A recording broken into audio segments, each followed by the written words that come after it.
She had traveled 1,800 miles to marry a man she'd never met, only to watch him look her up and down like livestock at auction and say the words that shattered everything.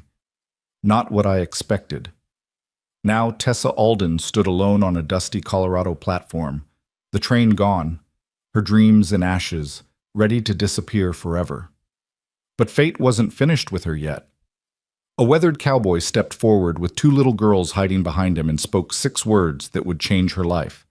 My twins need a mother. Follow this story to the very end and drop a comment telling me what city you're watching from. I want to see just how far Tessa's journey reaches. The noon sun hung merciless over the town of Ridgecrest, Colorado, bleaching the wooden platform of the railway station until it looked like old bones left to dry in the desert. Heat shimmered off the iron tracks, bending the air into waves that made the distant mountains dance like mirages. The train, that great iron beast that had carried Tessa Alden across half a continent, sat huffing and groaning as passengers disembarked into the bright, unforgiving light of a July afternoon. Tessa clutched her worn carpet bag with both hands, her knuckles white against the fraying leather handles. Inside that bag was everything she owned in this world. 2 dresses, a Bible with her mother's handwriting in the margins, a silver hairbrush that had belonged to her grandmother, and exactly $3.47. Not enough to get back to Ohio. Not enough to start over anywhere else. Barely enough to survive a week. But none of that mattered now, she told herself. None of it mattered because in just a few minutes she would meet the man who had sent for her. The man who had written those beautiful letters, promising her a home, a future, a life worth living. Silas Marin, her husband-to-be. She had memorized his photograph, a stern-faced man with dark hair and a thick mustache, broad shoulders suggesting strength and capability. His letters had been formal but hopeful. I'm a man of means, he had written, seeking a respectable woman to share my home and my life. I offer stability, security, and the promise of a good Christian household. Stability. Security. Words that had meant everything to a 24-year-old woman with no family left, no prospects, and a factory job that paid barely enough to keep a roof over her head. Tessa smoothed down the front of her best dress, a simple navy blue cotton with white buttons that she had scrubbed and pressed 3 times before leaving Ohio. She knew she wasn't beautiful. Not in the way of those women in magazines with their tiny waists and porcelain skin. Her face was too square, her hands too rough from years of labor, her auburn hair prone to escaping any pin she put in it. But she was clean, she was presentable, and she had hoped, desperately hoped, that would be enough. The platform was clearing now, families reunited with embraces and tears. Businessmen strode off toward the town's main street with purposeful steps. A mother gathered her children like a hen collecting chicks, herding them toward a waiting wagon. Tessa stood still, scanning every face that passed. Where was he? The station master, a thin man with spectacles and a permanent squint, glanced her way with the practiced disinterest of someone who had seen too many mail-order brides arrive in this town. Some found what they were looking for, some didn't. He had learned long ago not to get involved. Miss, a voice behind her made Tessa spin around, her heart leaping. But it was only a porter, an elderly black man with kind eyes and a uniform that had seen better days. He gestured toward her bag. You need help with that, miss. Someone meeting you? Yes, Tessa said quickly, embarrassed by how eager she sounded. Yes, I'm being met. My intended. He should be here any moment. The porter nodded slowly, something flickering in his eyes that might have been sympathy. Well, you just wait right here then. I'm sure he'll turn up. But the way he said it, the slight hesitation, the careful neutrality, sent a cold finger down Tessa's spine. She waited. The train began to stir again, releasing another great gasp of steam as it prepared to continue its journey west. Passengers who had only been stretching their legs climbed back aboard. The conductor called out the last warning. Still, Tessa waited. The platform emptied. The train groaned forward, its massive wheels beginning their slow rotation, picking up speed until it was nothing but a dark shape disappearing into the shimmering distance. And then it was gone, and Tessa was alone. No, she couldn't be alone. There had to be some mistake. Perhaps Silas was delayed. Perhaps his horse had thrown a shoe, or his wagon had broken a wheel, or, "You the Alden woman?" The voice came from her left, and Tessa turned so fast she nearly dropped her bag. He was standing in the shadow of the station house, a figure she hadn't noticed before. As he stepped forward into the light, Tessa's first thought was that he was older than his photograph. The dark hair now shot through with gray, the mustache thicker, the face harder. His eyes moved over her in a slow, assessing sweep that made her feel like a horse being evaluated at market. "Mr. Marin?" Her voice came out smaller than she wanted. "I'm Tessa Alden. I was beginning to worry." "Yeah," he cut her off. "I can see that." He didn't move toward her, didn't smile, didn't offer his hand or any word of welcome. He just stood there, his arms crossed over his chest, his eyes continuing that terrible inspection. Tessa felt her cheeks flush under his gaze.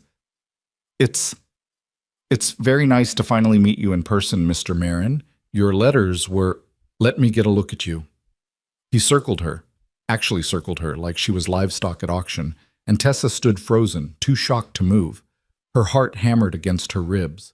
This was wrong. Everything about this was wrong.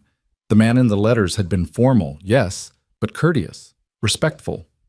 This man looked at her like she was something he'd found stuck to the bottom of his boot. He stopped in front of her again and his lip curled. "Not what I expected." The words hit her like a physical blow. For a moment, Tessa couldn't breathe. I beg your pardon?" "You heard me." Silas Marin's voice was flat, dismissive. "The matrimonial agency said you were comely, said you were delicate. Look at you. Hands like a farmhand, shoulders like a man's. And that hair..." He made a sound of disgust. "They said auburn. That's not auburn, that's red. Might as well be Irish." Tessa's mouth opened, but no sound came out. She felt like the ground was tilting beneath her feet, like the whole world had shifted sideways and left her scrambling for purchase. "Mr. Marin, I don't understand. We exchanged letters for 3 months. You sent money for my passage. You said..." "I said a lot of things." He shrugged, utterly indifferent to the devastation spreading across her face. "A man says what he needs to say to get what he wants, but I wanted a wife I could be proud of. Someone who'd look good on my arm when I do business in Denver. Someone who'd make other men jealous." His eyes raked over her one more time. "You're not that woman." The world went very still. Somewhere in the distance, Tessa could hear the normal sounds of a frontier town. Horses whinnying, wagon wheels creaking, the murmur of voices from the main street. But here, on this empty platform, there was only the sound of her heart breaking. "You can't..." Her voice cracked. She forced herself to continue. "You can't just reject me. I came 1,800 miles. I gave up everything. My job, my boarding house, That's not my problem." Silas was already turning away, already dismissing her from his mind as thoroughly as he had dismissed her from his life. "Go back where you came from. Or don't. I don't much care either way." "I can't go back." The words tore out of her raw and desperate. "I have no money for a return ticket. I have no one waiting for me. I have nothing." For just a moment, Silas paused.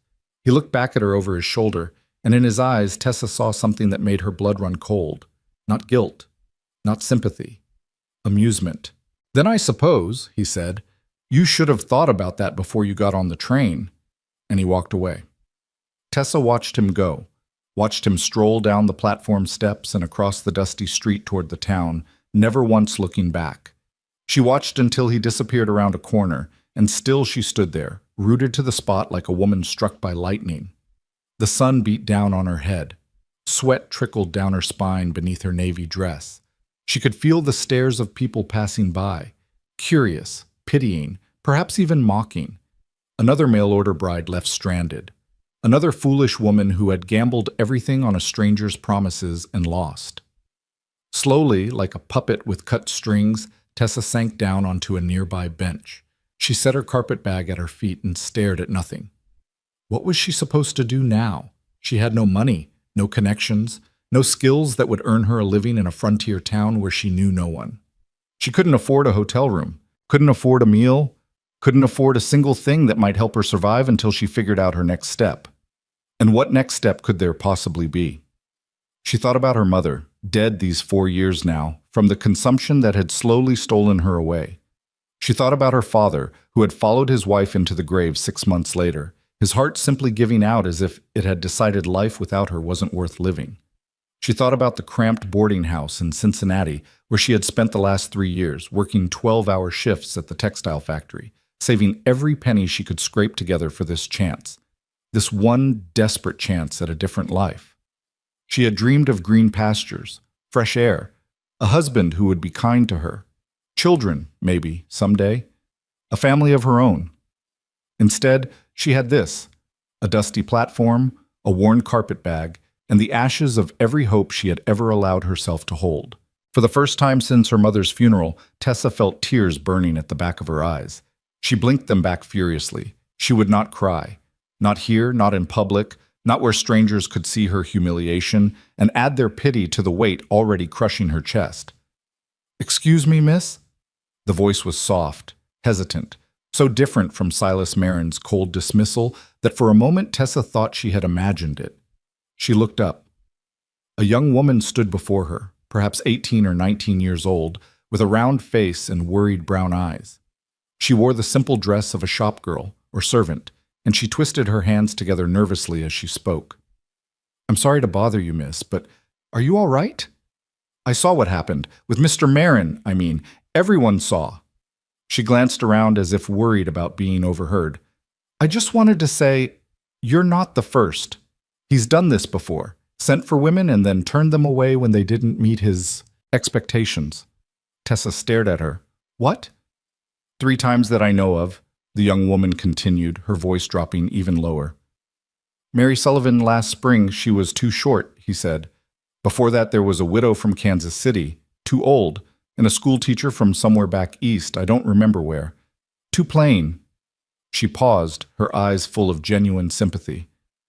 "It's a kind of sport for him, I think. Makes him feel powerful. The whole town knows, but no one says anything because his family owns half the land around here." The words hit Tessa like a second blow. A sport. Her humiliation, her devastation, her ruined life, nothing but entertainment for a cruel man with too much money and too little conscience. "What happened to them?" Tessa heard herself ask. "The other women?" The young woman's face clouded. "Mary Sullivan found work at the laundry, last I heard. The widow, I don't know, she left town.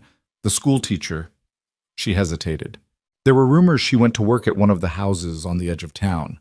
The kind of house where, well, you know." Tessa knew.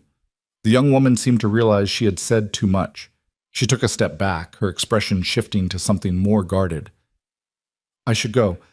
I just wanted you to know you're not alone. And if you need help, the church sometimes takes in women who've fallen on hard times. Pastor Williams is a good man. He might be able to—" "Thank you," Tessa interrupted, her voice hollow. "That's very kind." The young woman nodded, gave her one last sympathetic look, and hurried away. Tessa sat alone again, the church, charity, the kindness of strangers who would look at her and see another fallen woman, another cautionary tale, another reason for respectable ladies to whisper behind their fans about the dangers of mail-order marriages. She had spent her whole life trying to be respectable, trying to be good, trying to do everything right, working hard, saving money, staying virtuous, following the rules. And where had it gotten her? Abandoned on a train platform 3,000 miles from anywhere she had ever called home. The afternoon stretched on. The sun began its slow descent toward the western mountains, painting the sky in shades of orange and pink that would have been beautiful if Tessa had been in any state to appreciate them. She watched the shadows lengthen across the platform, watched the town slowly come alive with the early evening bustle of people heading home from work, heading to the saloon, heading anywhere but here. She should move. She knew she should move. Sitting here wouldn't solve anything. But every time she thought about standing up, about walking into that town full of strangers who would judge her and pity her and perhaps offer her charity she was too proud to accept, something inside her simply refused. Maybe she would just sit here until she turned to stone. Maybe the desert wind would wear her away to nothing and she would finally stop feeling this terrible weight in her chest. Maybe— "You waiting for someone?"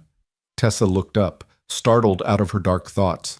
The man standing before her was tall, with broad shoulders and sun-weathered skin that spoke of years spent working outdoors. His face was creased with lines, not the lines of cruelty like Silas Marin, but the lines of a man who had spent his life squinting into the sun and the wind, who had smiled and frowned and worried and hoped. He wore the clothes of a working rancher, dusty boots, worn trousers, a faded blue shirt with the sleeves rolled to his elbows. His hat, a practical thing, not the fancy kind worn by men who wanted to impress, was held in his hands. But it was his eyes that caught Tessa's attention. Gray, like storm clouds, but gentle, careful. There was something in them that made her want to trust him, even though she had learned today exactly where trusting strangers could lead.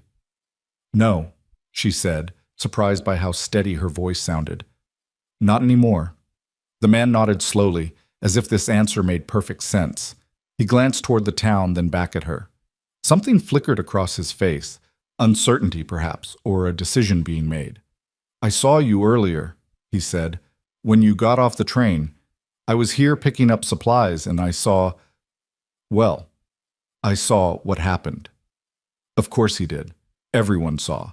The whole town probably knew her story by now, the foolish mail-order bride who wasn't pretty enough or delicate enough or auburn enough for Silas Marin. "I'm sorry," Tessa said, though she wasn't sure what she was apologizing for. "I must have made quite a spectacle."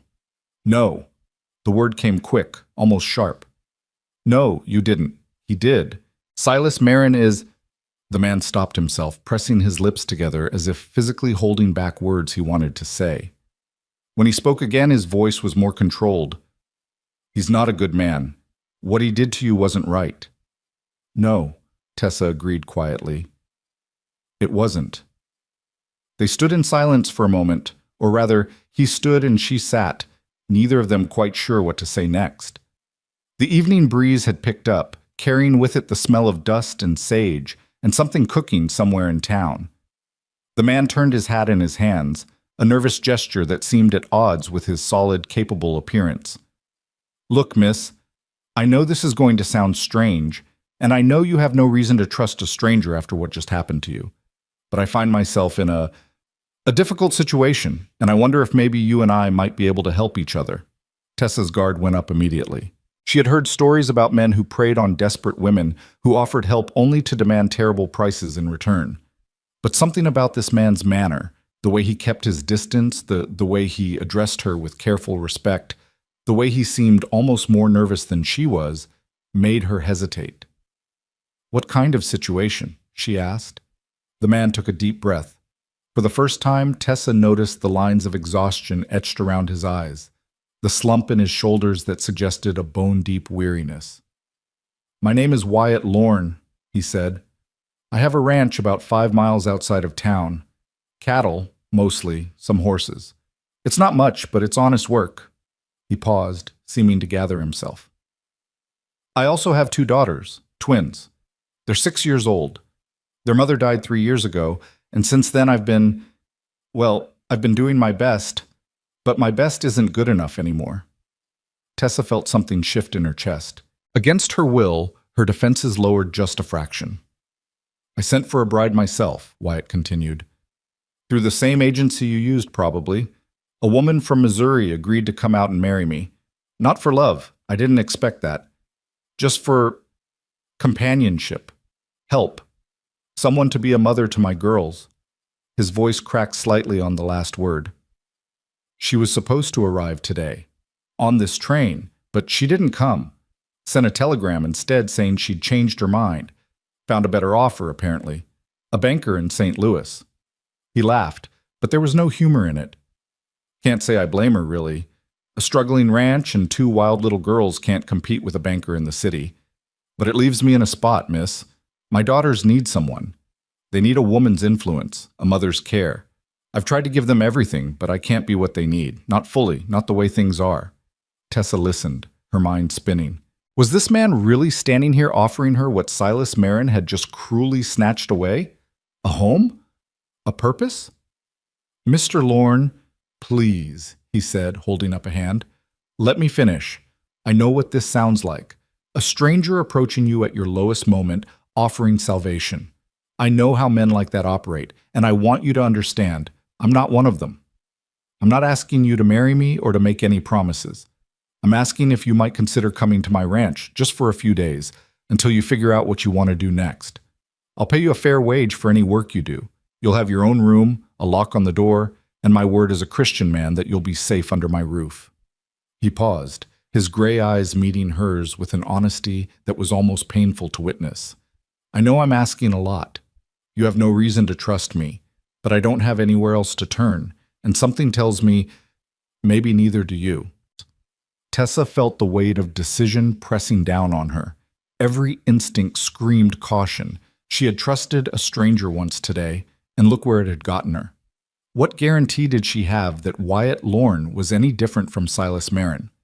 But then again, what alternative did she have? $3.47, no return ticket, no friends, no family, no prospects. The church charity that the young woman had mentioned, where she would be just another object of pity. Or worse, the house on the edge of town, where desperate women went when they had no other options left. And against all of that, here was a man offering her shelter, a wage, a locked door. It wasn't the fairy tale she had dreamed of. It wasn't even the practical arrangement she had hoped for with Silas Marin, but it was something, a temporary reprieve, a chance to catch her breath and figure out her next move. "Your daughters," she said slowly. "You said they're 6? Something in Wyatt's face softened at the mention of his children. "Yes, Emma and Lily. They're good girls. A little wild, like I said. Growing up on a ranch without a mother hasn't exactly taught them to be proper young ladies, but they're kind-hearted. They just need someone to—" He stopped abruptly, looking past Tessa with an expression she couldn't quite read. She turned to follow his gaze. 2 small figures were picking their way across the platform toward them. Girls, their dresses dusty and their hair escaping from messy braids. They were obviously twins, the same heart-shaped faces, the same dark hair, the same gray eyes that matched their father's. But where one approached with bold curiosity, practically bouncing on her toes with excitement, the other hung back, partially hidden behind her sister, watching Tessa with the wary caution of a wild creature encountering something unknown. "Papa." The bold one, Tessa would later learn this was Emma, launched herself at Wyatt's legs, wrapping her small arms around him. "You were gone forever. We got bored waiting in the wagon, so we came to find you. Is this her? Is this the lady from the train? She's pretty. Her hair is like fire." "Emma." Wyatt's voice held a warning note, but his hand came down to rest gently on his daughter's head. "What did I tell you about staying in the wagon?" "You said stay in the wagon," Emma reported cheerfully. "But you didn't say for how long, and it's been 100 million years. And Lily said maybe you forgot about us, and I said Papa would never forget, so we came to find you and prove that you didn't forget. And see? I was right. Here you are, with the pretty fire hair lady." Despite everything, despite the terrible day, the crushing disappointment, the fear and uncertainty that still churned in her stomach, Tessa felt her lips twitch toward a smile. Wyatt looked at her apologetically. "Miss Alden, these are my daughters. Emma, as you can tell, and Lily." He reached back to draw the quieter twin forward. "Girls, this is Miss Tessa Alden. She might be coming to stay with us for a while." Emma's eyes went wide. "Really? Like a real guest? Will she sleep in the guest room? Can she teach us how to braid hair properly because Papa is terrible at it? No offense, Papa, but you are. You really, really are." "Emma." Wyatt's voice was firmer this time. "Take a breath." The little girl clamped her mouth shut, though her eyes continued to dance with barely contained questions. Lily, meanwhile, had not said a word. She stood close to her father's side, one small hand clutching the fabric of his trouser leg, her gray eyes fixed on Tessa with an intensity that was almost unsettling in a 6-year-old. There was something in that gaze that Tessa recognized, the look of someone who had been hurt before and was waiting to be hurt again. "Oh, sweet child," Tessa thought. "I know that look. I've worn it myself." She knelt down, bringing herself to the girl's eye level. Emma immediately took this as an invitation, moving closer with the eager fearlessness of the young and trusting. But Tessa's attention was on Lily. "Hello, Lily," she said softly. "That's a very pretty name. Did you know that lilies are my favorite flower?" Lily said nothing, but something flickered in her eyes, surprise, perhaps, that this stranger was speaking directly to her instead of to her more outgoing sister. "I had a garden once," Tessa continued, keeping her voice gentle. "Back in Ohio, before I came here. It was just a window box, really, nothing special, but I grew lilies in it, white ones. They bloomed every spring, and they always made me smile." Still nothing from Lily, but her grip on her father's trouser leg loosened, just slightly. "Miss Alden," Wyatt said, and something in his voice made Tessa look up. He was watching her interact with his daughters, and on his weathered face was an expression of cautious, fragile hope. "I know I'm asking a lot, and I understand if you say no, but would you be willing to give us a chance?" Tessa looked at the man standing before her, a widower raising 2 daughters alone, clearly struggling, clearly desperate, but also clearly decent. She looked at Emma, with her bright eyes and irrepressible energy. She looked at Lily, with her guarded heart and her desperate need for someone to see past her walls. She thought about Silas Marin and his cold rejection and the cruel sport he made of other people's hopes. She thought about the house on the edge of town. She thought about her mother, who had always told her that God worked in mysterious ways, that doors closed so that windows could open. Maybe this was her window. "All right," Tessa heard herself say. "I'll come with you, just for a few days until I figure things out." Emma let out a squeal of delight and did a little jumping dance that would have been comical under other circumstances. Lily said nothing, but her eyes widened slightly, and she didn't look away. Wyatt nodded, relief flooding his features. "Thank you, Miss Alden. You won't regret this. I promise you, on my honor, you won't regret this." As Tessa rose to her feet, picking up her worn carpet bag, she wasn't sure if she believed him. She wasn't sure if she believed in anything anymore. But as she followed Wyatt Lorne and his twin daughters off the platform and toward the wagon that would carry her away from this town of broken promises, she felt something she hadn't expected to feel ever again. Hope. Small, fragile, battered, but hope nonetheless. The journey from Ridgecrest to the Lorne Ranch took about an hour by wagon, following a rutted road that wound through canyon country so stark and beautiful it took Tessa's breath away. Red rock formations towered on either side, their surfaces carved by centuries of wind and water into shapes that seemed almost alive in the late afternoon light. Scrubby junipers clung to impossible ledges, their roots somehow finding purchase in solid stone. In the distance, purple-shadowed mountains rose against a sky that was turning gold and pink as the sun continued its descent. Emma chattered almost the entire way, filling the silence with observations about every rock formation, every bird that flew overhead, every wildflower that grew beside the road. She told Tessa about her horse, named Buttercup, her favorite barn cat, named Sir Whiskers McFluffington, which she insisted on saying in full every single time. Her best friend from town, a girl named Sally, whose father ran the general store, and approximately 47 other subjects that blended together into an endless stream of cheerful noise. Lily, by contrast, remained silent. She sat pressed against her father's other side, as far from Tessa as the wagon bench would allow, and watched the landscape pass with an expression that gave nothing away. Every now and then, when she thought no one was looking, Tessa caught her sneaking glances, quick, assessing looks that would dart away the moment Tessa turned her head. Wyatt, for his part, drove the wagon with the quiet competence of a man who had made this journey 1,000 times before. He answered Emma's occasional questions with patient, one-word responses and offered directions to Tessa when the road forked or the terrain became particularly rough. But mostly, he was silent, lost in thoughts he didn't share. Tessa found herself studying him when she thought he wouldn't notice. There was something about Wyatt Lorne that she couldn't quite figure out, a depth behind his calm exterior that suggested currents running far below the surface. His letters, not that she had received any letters from him, she reminded herself. She had never heard of him before today, might have been simple and practical, but the man himself seemed to carry whole volumes of unspoken stories in the lines of his face. What had his wife been like?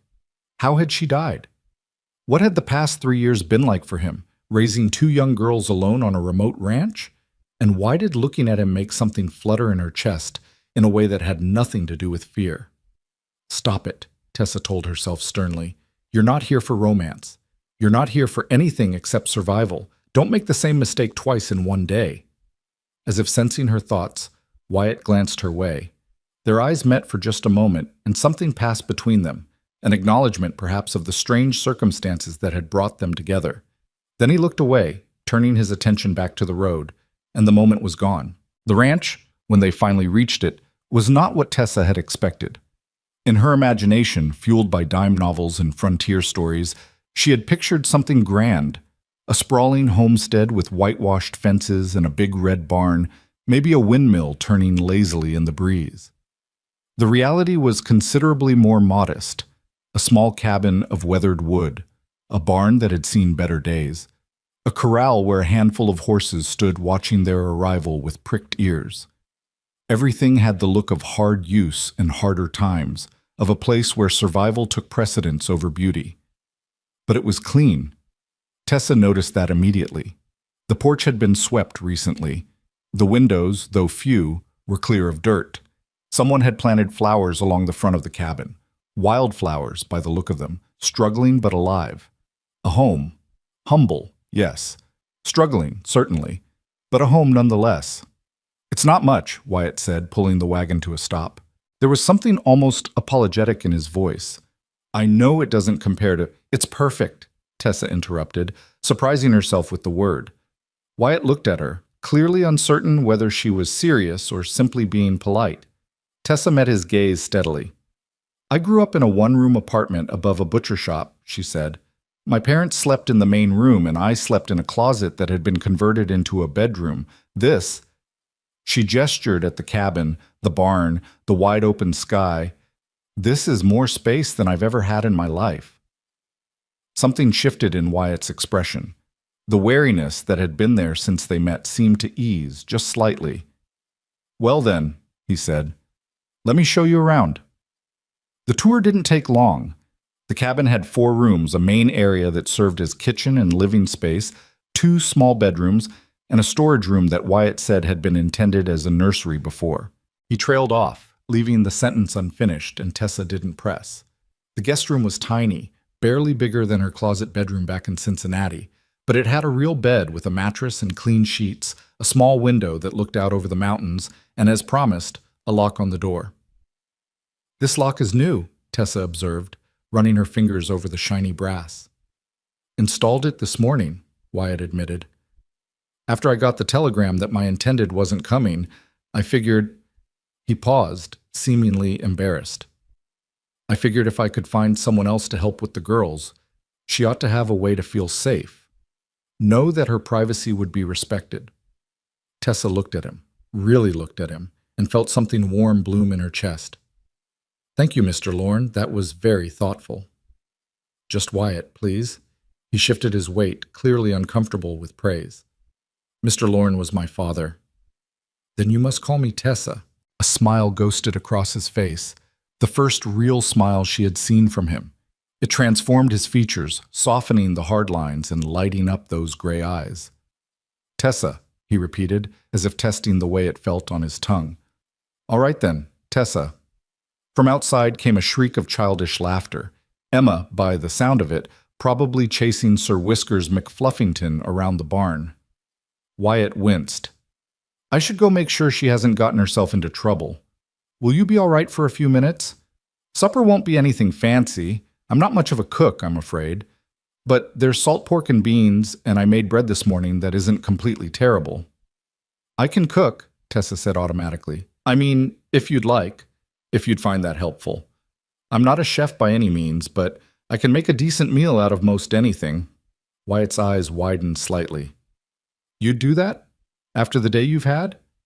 "Cooking is soothing to me," Tessa said, and it was true. "It gives my hands something to do while my mind settles. If you'll show me where everything is, I'd be happy to make supper." For a long moment, Wyatt just looked at her. There was something in his expression that Tessa couldn't quite name. Gratitude, maybe, or wonder, or something softer still. "Tessa Alden," he said finally, "I think God might have sent you to us." Then he was gone, his boots loud on the wooden floor as he went to wrangle his children, and Tessa was left alone in the small kitchen with her thoughts and a sudden, overwhelming urge to cry. But she didn't cry. Instead, she rolled up her sleeves, found an apron hanging from a hook by the door, and got to work.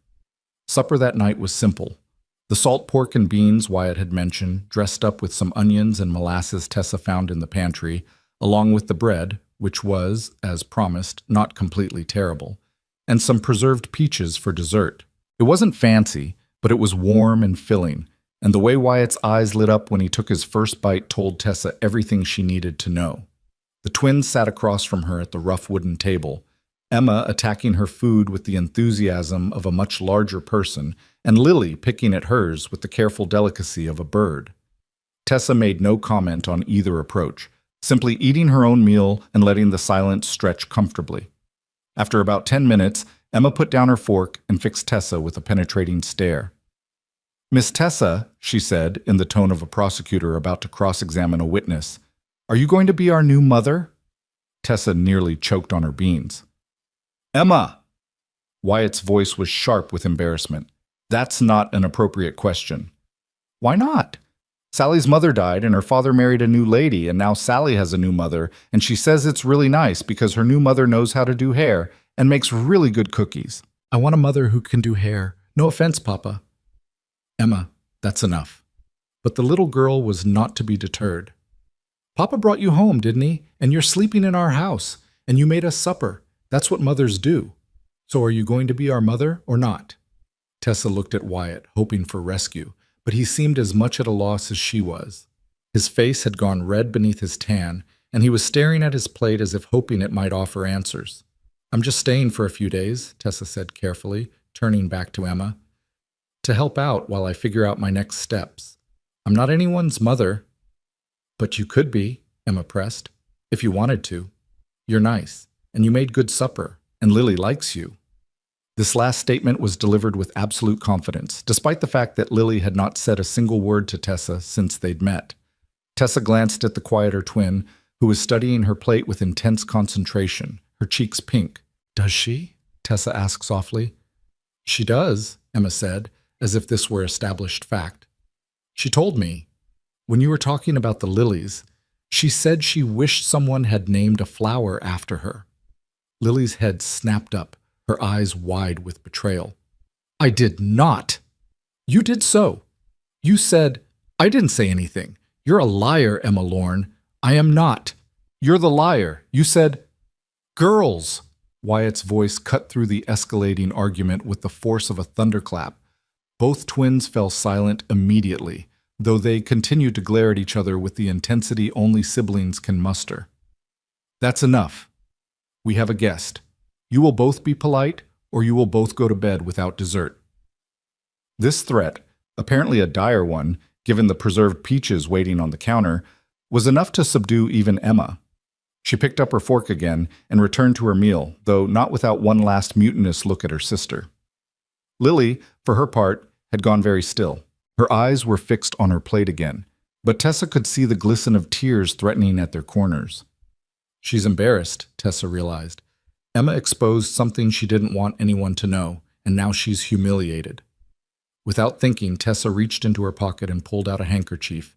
Plain white cotton, nothing special, but it had her initials embroidered in the corner in thread that had once been blue but had faded to gray from many washings. "Lily," she said quietly, and waited until the child looked up. "I have to tell you a secret." Lily's eyes were wary, but curious despite herself. "My full name," Tessa continued, "is Tessa Rose Alden. My mother named me after her favorite flower, too. So you see, we have something in common." For a long moment, Lily just stared at her. Then very slowly, one corner of her mouth twitched upward in what might have been the beginning of a smile. "Tessa is a pretty name," she whispered. It was the first word she had spoken directly to Tessa since they'd met. "So is Lily," Tessa whispered back. "I think both our mothers had very good taste." The almost smile grew just a fraction wider, and when Tessa held out the handkerchief, an offering, a gesture of solidarity, Lily reached out and took it. Across the table, Wyatt watched this exchange with an expression that Tessa couldn't read. But later, after the dishes were washed and the girls were in bed and Tessa was saying goodnight at the door to her small room, He caught her arm gently. "Thank you," he said, his voice rough. "What you did tonight, with Lily, she doesn't warm up to people. Not since her mother died. But you—" He shook his head, seemingly at a loss for words. "Thank you." "She's a sweet girl," Tessa said. "They both are. You've done a good job with them." Wyatt laughed, but there was no humor in it. "I've done what I could.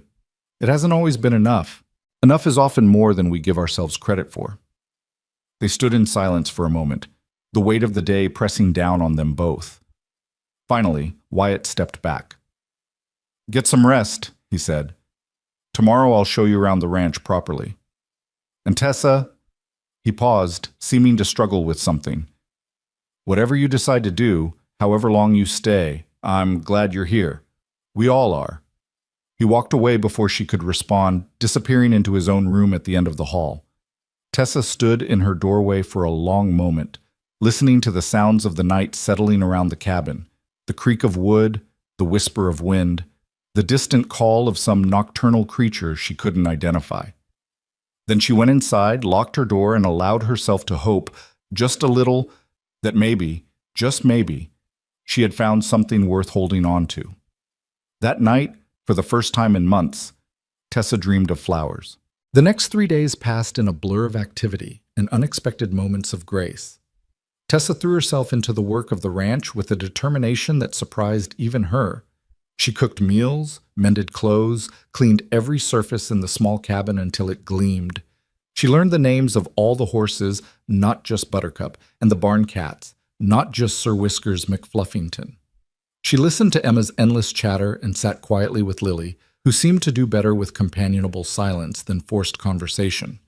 And slowly, so slowly she almost didn't notice it happening, she began to feel something she hadn't felt in a very long time. She began to feel like she belonged. It wasn't that Wyatt treated her like a wife. He was scrupulously proper, keeping appropriate distance, never doing anything that might be construed as inappropriate. But he listened when she spoke. He asked her opinion on matters around the ranch. He thanked her, actually thanked her, every single time for the meals she prepared and the work she did. After Silas Marin's casual cruelty, this simple respect felt like a revelation. On the morning of the third day, Tessa woke early and stepped onto the porch to watch the sunrise. The sky was painted in shades of pink and gold, the mountains catching the first light like kings putting on their crowns. She stood there with her hands wrapped around a cup of coffee, breathing in the cool morning air, and thought about how strange fate could be. 3 days ago, she had been ready to give up, to walk away from hope itself. And now here she was, in a place she had never imagined, feeling things she had never expected to feel. The sound of boots on wood made her turn. Wyatt had come out onto the porch, his own coffee cup in hand. He looked like he hadn't slept well. There were shadows under his eyes that hadn't been there before.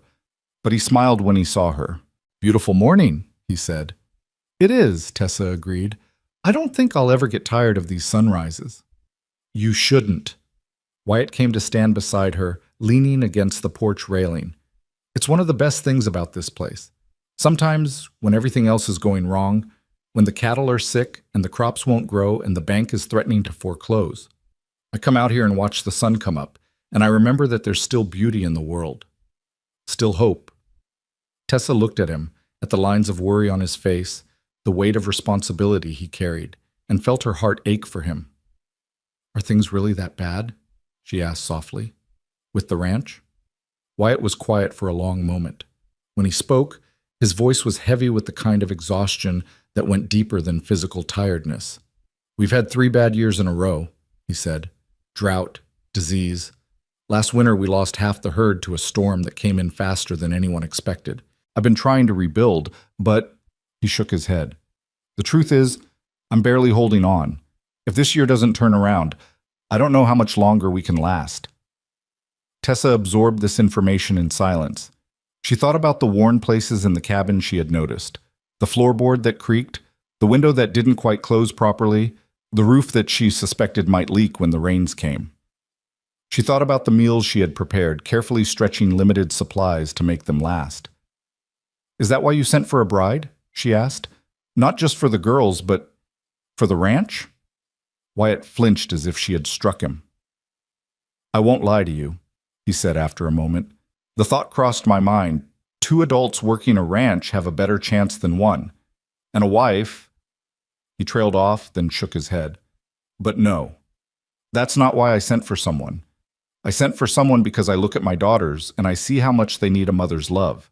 I see how Emma is growing up wild, without anyone to teach her how to be a young lady. I see how Lily has retreated into herself since her mother died, and I don't know how to reach her. I thought, his voice cracked. I thought maybe someone else could do what I couldn't. Love them in ways I don't know how. The rawness of his confession hit Tessa like a wave. This man, she realized, wasn't trying to use her. He wasn't trying to trick her or take advantage of her desperation.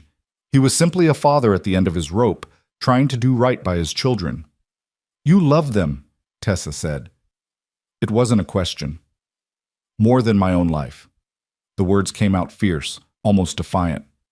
They're all I have left of Sarah, their mother. Every time I look at them, I see her. Her eyes, her smile, the way Lily bites her lip when she's thinking, and Emma throws her whole self into everything she does. They're the best parts of her living on, and I would do anything to make sure they grow up happy and safe and loved. Tessa felt tears prickling at her eyes. She blinked them back, not wanting to cry in front of this man who had shown her nothing but kindness. You're a good father, Wyatt, she said. Whatever else happens, you need to know that. Those girls are lucky to have you. Wyatt looked at her, and something passed between them, something wordless and powerful, something that made Tessa's breath catch in her throat. And I'm beginning to think, he said slowly, that we might be lucky to have found you. The moment stretched between them, charged with possibility. Tessa felt herself leaning slightly toward him, drawn by some invisible force she couldn't name. A crash from inside the cabin shattered the spell. Both adults spun toward the door, alarmed. Girls, Wyatt called out. It was Emma's fault, came Lily's voice. Was not. Was not. Was not. Was not. Was too. You knocked over the... Wyatt sighed, but there was a fondness in the sound that made Tessa smile despite herself. I should go see what they've destroyed, he said, already moving toward the door. He paused on the threshold, looking back at her. Tessa, thank you. For listening, for not judging, for everything. Then he was gone, and Tessa was alone with her coffee and the sunrise and a heart that felt fuller than it had in a very long time. She had said she would only stay a few days, just until she figured out her next step. Standing on that porch, watching the sun climb higher over the mountains, Tessa began to wonder if maybe, just maybe, she had already found it. But fate, as she would soon discover, had other plans. And they were riding toward the ranch at that very moment, in the form of a furious man on a black horse, determined to claim what he believed was rightfully his. The morning that had begun with such promise turned dark before noon. Tessa was in the kitchen, teaching Emma how to knead bread dough, or rather, trying to teach her while the little girl made a magnificent mess of flour that seemed to spread to every surface within a 5-foot radius. Lily sat at the table nearby, pretending to read a picture book, but actually watching the baking lesson with barely concealed interest, her gray eyes tracking every movement Tessa's hands made. You have to push with the heel of your hand, Tessa explained, demonstrating the motion. See? Push, fold, turn. Push, fold, turn. It's like a dance. A dance with bread, Emma announced gleefully, attacking the dough with more enthusiasm than technique. Hello, Mr. Bread. Would you like to dance? 1, 2, 3, 1, 2, 3. Gently, Tessa laughed. You're not trying to fight it, sweetie. You're trying to... She never finished the sentence. The sound of hoofbeats cut through the quiet morning. Hard, fast hoofbeats that spoke of urgency or anger or both. Tessa's hand stilled on the dough. Through the kitchen window, she could see a cloud of dust approaching on the road that led to the ranch. A single rider, pushing his horse hard. Something cold and heavy settled in Tessa's stomach. Emma, Lily, she said, keeping her voice calm with an effort that cost her dearly. Why don't you two go wash up in the back room? You've got flour everywhere. But I want to see who's coming, Emma protested. Now, please.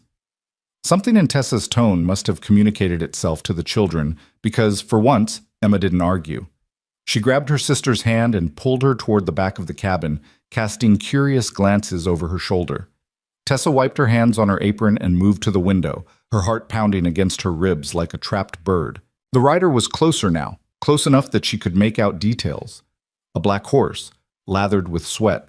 A dark-haired man in expensive clothes, his face twisted with rage. Silas Marin. For one wild moment, Tessa considered running. There was a back door. She could grab the girls and flee into the canyon country, lose themselves in the maze of red rocks and hidden valleys. But even as the thought formed, she knew it was foolish. Where would they go? How long could they survive? And what would Wyatt think when he came back from checking the cattle to find his home abandoned? No, she would not run. She had done nothing wrong, and she would not let this man make her feel like a criminal. But God, she was afraid. The hoofbeats stopped. She heard the creak of leather as the rider dismounted, then the heavy thud of boots on the porch steps. A fist hammered on the door hard enough to rattle it in its frame. "Open up!" Silas's voice was ugly with anger. "I know you're in there, woman!" Tessa stood frozen, her hands clenched at her sides. The hammering came again. "I said open up, or so help me. I'll break this door down." "What's going on?" Wyatt's voice came from behind her, and Tessa spun around with a gasp. He had come in through the back door, must have seen the rider approaching and circled around. His face was tense, his hand resting on the pistol at his hip. "It's him," Tessa whispered. "Silas Marin, the man who—" "I know who he is." Wyatt's jaw tightened. "Stay back." He moved past her to the door and pulled it open. Silas Marin stood on the porch, his face flushed with rage, his expensive coat dusty from the ride. His eyes swept past Wyatt to find Tessa, and something in his expression made her skin crawl. "There she is," he said, his voice dripping with contempt. "The runaway bride." "Did you think you could just disappear, woman? Did you think there wouldn't be consequences?" "She's not your bride," Wyatt said, his voice steady as stone. "You rejected her at the station. Half the town saw it. You have no claim on her." Silas's laugh was sharp and ugly. "No claim? I paid for her passage. I invested time and money bringing her here. That makes her my property, Cowboy. And I don't take kindly to people stealing what's mine." "I'm not anyone's property." Tessa's voice came out stronger than she expected, fueled by a fury that burned away her fear. She stepped forward, past Wyatt's outstretched arm, to face the man who had humiliated her. "You rejected me. You told me I wasn't what you expected. You said you didn't care what happened to me." "I changed my mind." Silas's eyes raked over her, that same appraising look she remembered from the train platform. "Been thinking about it these past few days. Maybe I was too hasty. You're not what I wanted, but you might be what I need. A woman who's been put in her place, who knows she's got no options." His smile made her stomach turn. That kind of woman doesn't make demands, doesn't expect much, just does what she's told and counts herself lucky. Tessa felt the blood drain from her face. "You need to leave." Wyatt's voice had gone very quiet, very controlled. In her limited experience, Tessa had learned that this was far more dangerous than shouting. "Now! Or what?" Silas turned his attention to Wyatt, contempt dripping from every word. "You'll make me? Look at you, a dirt farmer in a falling-down shack, raising 2 brats on your own because no respectable woman would have you. You're so desperate you'll take another man's leavings. It's pathetic." Wyatt didn't move, didn't flinch, didn't rise to the bait. "This is my land," he said evenly. "You're not welcome on it. I'm asking you one more time to leave. I'm not going anywhere without her." Silas jabbed a finger toward Tessa. "She owes me, and she's going to pay what she owes, one way or another." "She doesn't owe you anything." "The hell she doesn't." Silas's veneer of control cracked, revealing the ugly rage beneath. "Do you know what people are saying about me in town? That I got rejected by a mail-order bride. Me! Silas Marin. They're laughing at me in the saloon, whispering behind my back. She embarrassed me in front of everyone, and now she's going to come back and set things right. She's going to marry me like she was supposed to, and everyone's going to see that Silas Marin always gets what he wants." "I would rather die," Tessa said quietly. The words fell into the charged silence like stones into still water. Silas went very still, his face darkening. "What did you say to me?" "I said I would rather die than marry you." Tessa's voice shook, but she forced herself to continue. You treated me like livestock at auction. You humiliated me in public. You left me stranded with no money and no way home. And now you come here to someone else's home and demand that I give myself to you?" She shook her head. "No, I don't belong to you. I never did and I never will." For a moment, Silas just stared at her. Then his face twisted into something ugly, something dangerous. "You stupid woman," he said softly. "Do you have any idea what I can do to you? My family owns half this county. I can make sure no one in 100 miles will give you work or shelter. I can have you arrested for theft, say you stole from me before you ran. Who do you think the sheriff will believe? A Marin or some nobody from back east?" "Get off my land." Wyatt stepped forward, putting himself between Tessa and Silas. His hand had moved to rest on the grip of his pistol. "I won't ask again." Silas's eyes flickered to the gun, and for just a moment uncertainty crossed his face. Then his expression hardened again. "You're making a mistake, Cowboy. A serious mistake. The Marins have a long memory, and we don't forget when someone crosses us. Neither do I." The two men stood face to face, tension crackling between them like lightning before a storm. Tessa held her breath, afraid that any movement might shatter the fragile balance and send everything spiraling into violence. Finally, Silas took a step back. "This isn't over," he said, pointing at Tessa. "You hear me? This is far from over. I'll be back, and when I am—" "When you come back," Wyatt said quietly, "you'd better bring more than threats." Something flickered in Silas's eyes, fear maybe, or surprise that this weathered rancher wasn't intimidated by the Marin name. He opened his mouth as if to respond, then seemed to think better of it. "We'll see," he said. "We'll just see about that." He turned on his heel and strode back to his horse. Tessa watched as he mounted, jerked the animal's head around roughly, and spurred it into a gallop. Within minutes, he had disappeared into the dust and distance, leaving only the echo of his threats behind. The silence that followed was deafening. Tessa realized she was shaking, great trembling shudders that started in her core and radiated outward until her whole body felt like a leaf in a windstorm. Her knees buckled, and she might have fallen if Wyatt hadn't been there suddenly, his strong hands catching her arms, steadying her. "Easy," he murmured. "Easy. He's gone. He'll come back." Her voice sounded strange to her own ears, thin and fragile. "You heard him. He'll come back, and he'll bring trouble, and it will be my fault." "It won't be your fault." Wyatt's grip on her arms tightened slightly. Not enough to hurt, just enough to anchor her. "None of this is your fault. You didn't ask for that man's attention. You didn't do anything wrong." "But your ranch, your daughters, if the Marins decide to make trouble for you—" "Let me worry about that." Tessa looked up at him, into those gray eyes that held no judgment, no blame, only a fierce protective determination that made her heart ache. "Why?" she whispered. "Why are you doing this? You barely know me. I'm nothing to you, just a stranger you found on a train platform 3 days ago. Why would you risk your livelihood, your family, everything you've built, for someone like me?" Wyatt was quiet for a long moment.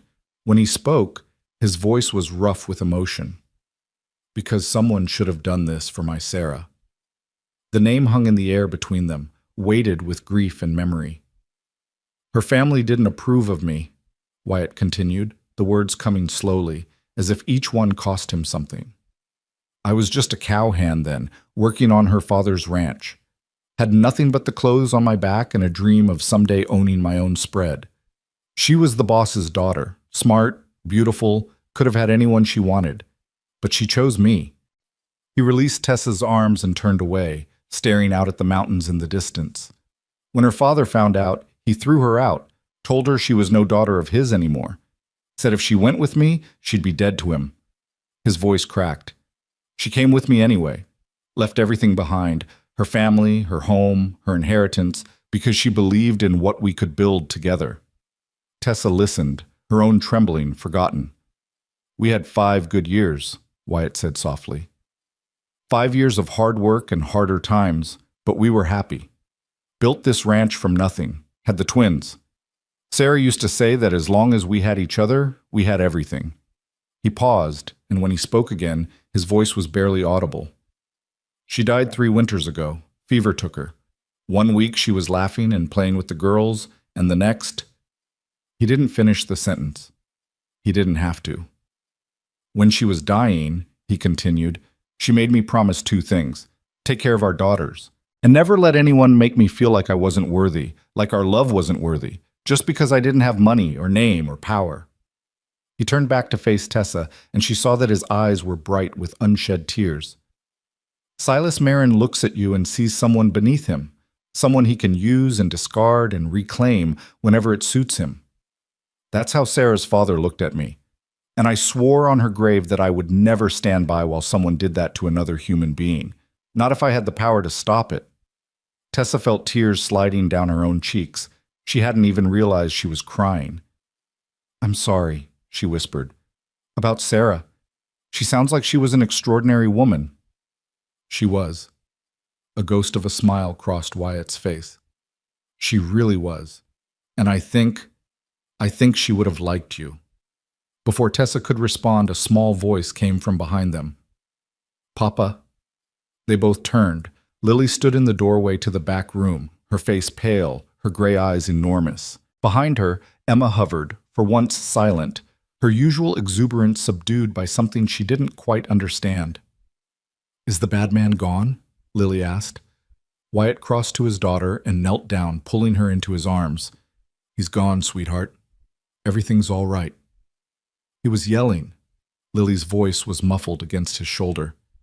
He sounded angry, like the men who came when Mama was sick, the ones who said we had to leave our house.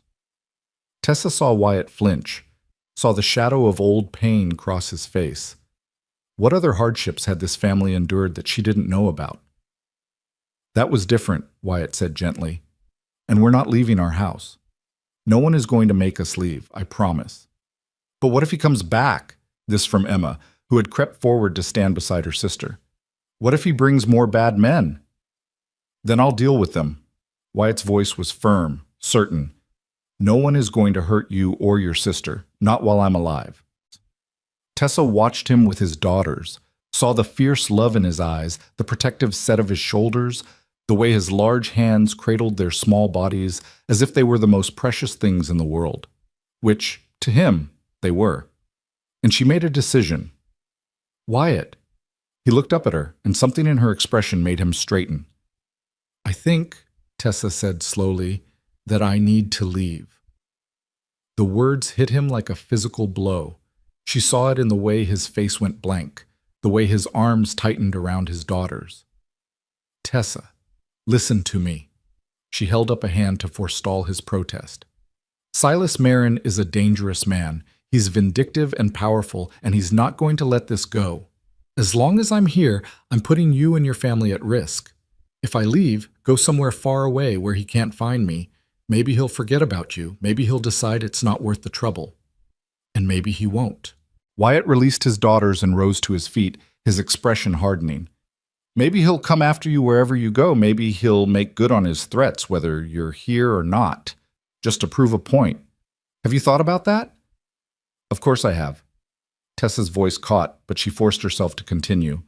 But at least if I'm gone, he won't be able to hurt you to get to me. Miss Tessa, no! Emma's cry was sharp with distress.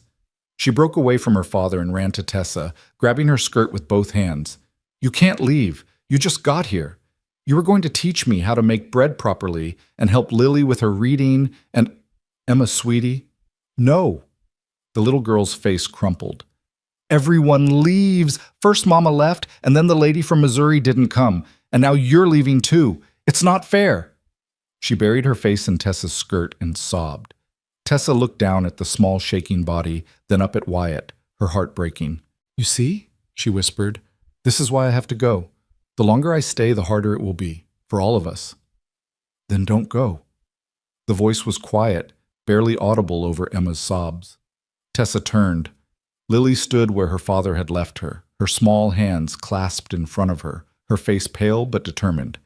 She looked at Tessa with those two old eyes, eyes that had seen too much loss for someone so young. Please, she said, don't go. 2 words, just 2 simple words, but they hit Tessa harder than all of Silas Marin's threats combined. Lily, Papa can protect us. The little girl's voice was stronger now, more certain. He always protects us.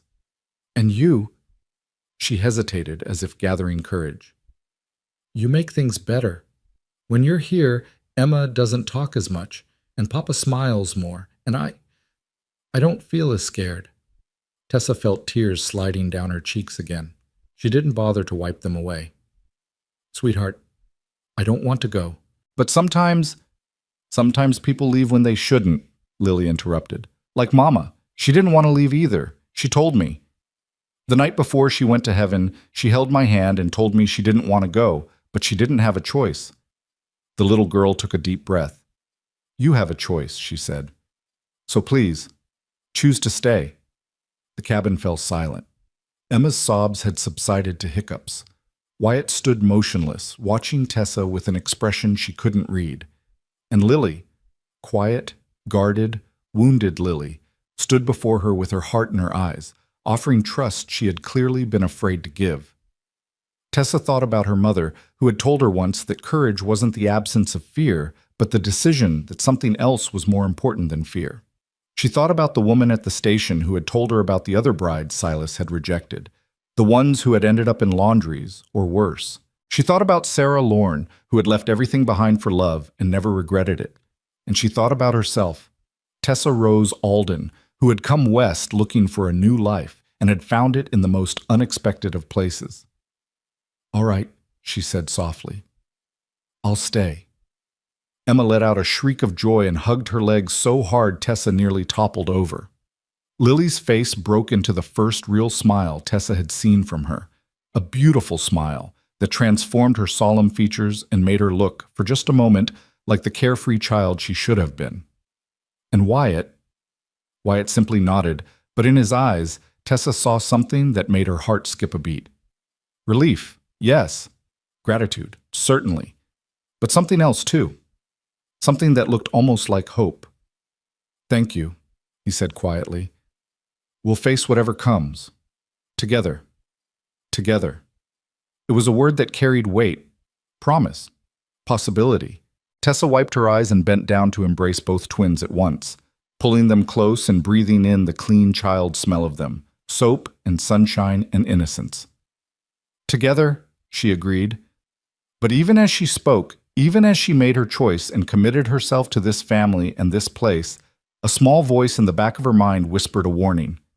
Silas Marin had said this wasn't over, and something told her he was a man who kept his promises. The days that followed were both the sweetest and most anxious Tessa had ever known.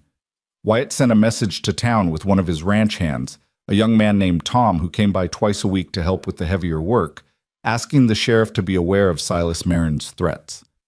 The response that came back was not encouraging. The sheriff, it seemed, was not inclined to interfere in what he called a personal dispute, especially when one of the parties involved was a Marin. What did you expect? Wyatt said grimly when Tom delivered the message. The Marins own half the county. That includes most of the people in it. So we're on our own, Tessa said. Not entirely. Wyatt looked at her, and she saw the determination in his eyes. We have friends in town, people who don't like the Marins any more than we do. They'll help if they can. It wasn't much comfort, but it was something. In the meantime, life on the ranch continued. There was work to be done, always work, Tessa was learning. Cattle to tend, horses to feed, fences to mend, 100 small tasks that kept the place running. She threw herself into it with a determination that surprised even her, finding in the hard physical labor a kind of peace she had never known in the factories of Cincinnati. And slowly, day by day, she began to build something she had never dared to hope for, a family.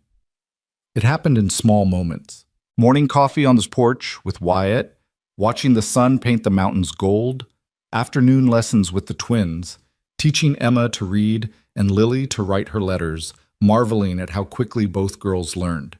Evening meals around the rough wooden table, laughter echoing off the cabin walls as Emma told elaborate stories about Sir Whiskers McFluffington's adventures. Bedtime became Tessa's favorite ritual. She would sit on the edge of the girls' shared bed, a narrow thing barely big enough for both of them, and read from the Bible her mother had given her. Not the fire and brimstone passages that had frightened her as a child, but the gentle ones. The Lord is my shepherd. Let the little children come to me. Love is patient. Love is kind. Sometimes, as she read, she would look up to find Wyatt watching from the doorway. Their eyes would meet across the small room, and something would pass between them, something unspoken but understood. A recognition, a connection, a promise waiting to be made. It was on the 7th night of her stay, a week since she had arrived in Ridgecrest, a week that felt like both a lifetime and no time at all, that things changed between them. The twins were asleep, their breathing soft and even in the darkness. Tessa had just finished tucking the blanket around them when she turned to find Wyatt still in the doorway, not watching the girls this time, but watching her. "Can I talk to you?" he asked quietly. "On the porch?" Tessa nodded, her heart suddenly racing. They stepped outside into the cool night air. The sky was vast and dark, scattered with more stars than Tessa had ever seen in her city-bound life. A half-moon hung low on the horizon, casting silver light over the canyon country and making the red rocks glow like embers. For a long moment, neither of them spoke. They stood side by side at the porch railing, close but not touching, looking out at the beauty of the night. Finally, Wyatt cleared his throat. "I've been thinking," he said. "That sounds dangerous." He laughed, a short, surprised sound, as if he hadn't expected to find humor in this moment. "It probably is. I'm not much good at thinking, more of a doing kind of man." "Nothing wrong with that." Another silence. Then, "When Sarah died," Wyatt said slowly, "I thought that part of my life was over. The part where I could feel that way about someone. I thought I'd used up all the love I had, and there wasn't any more to give."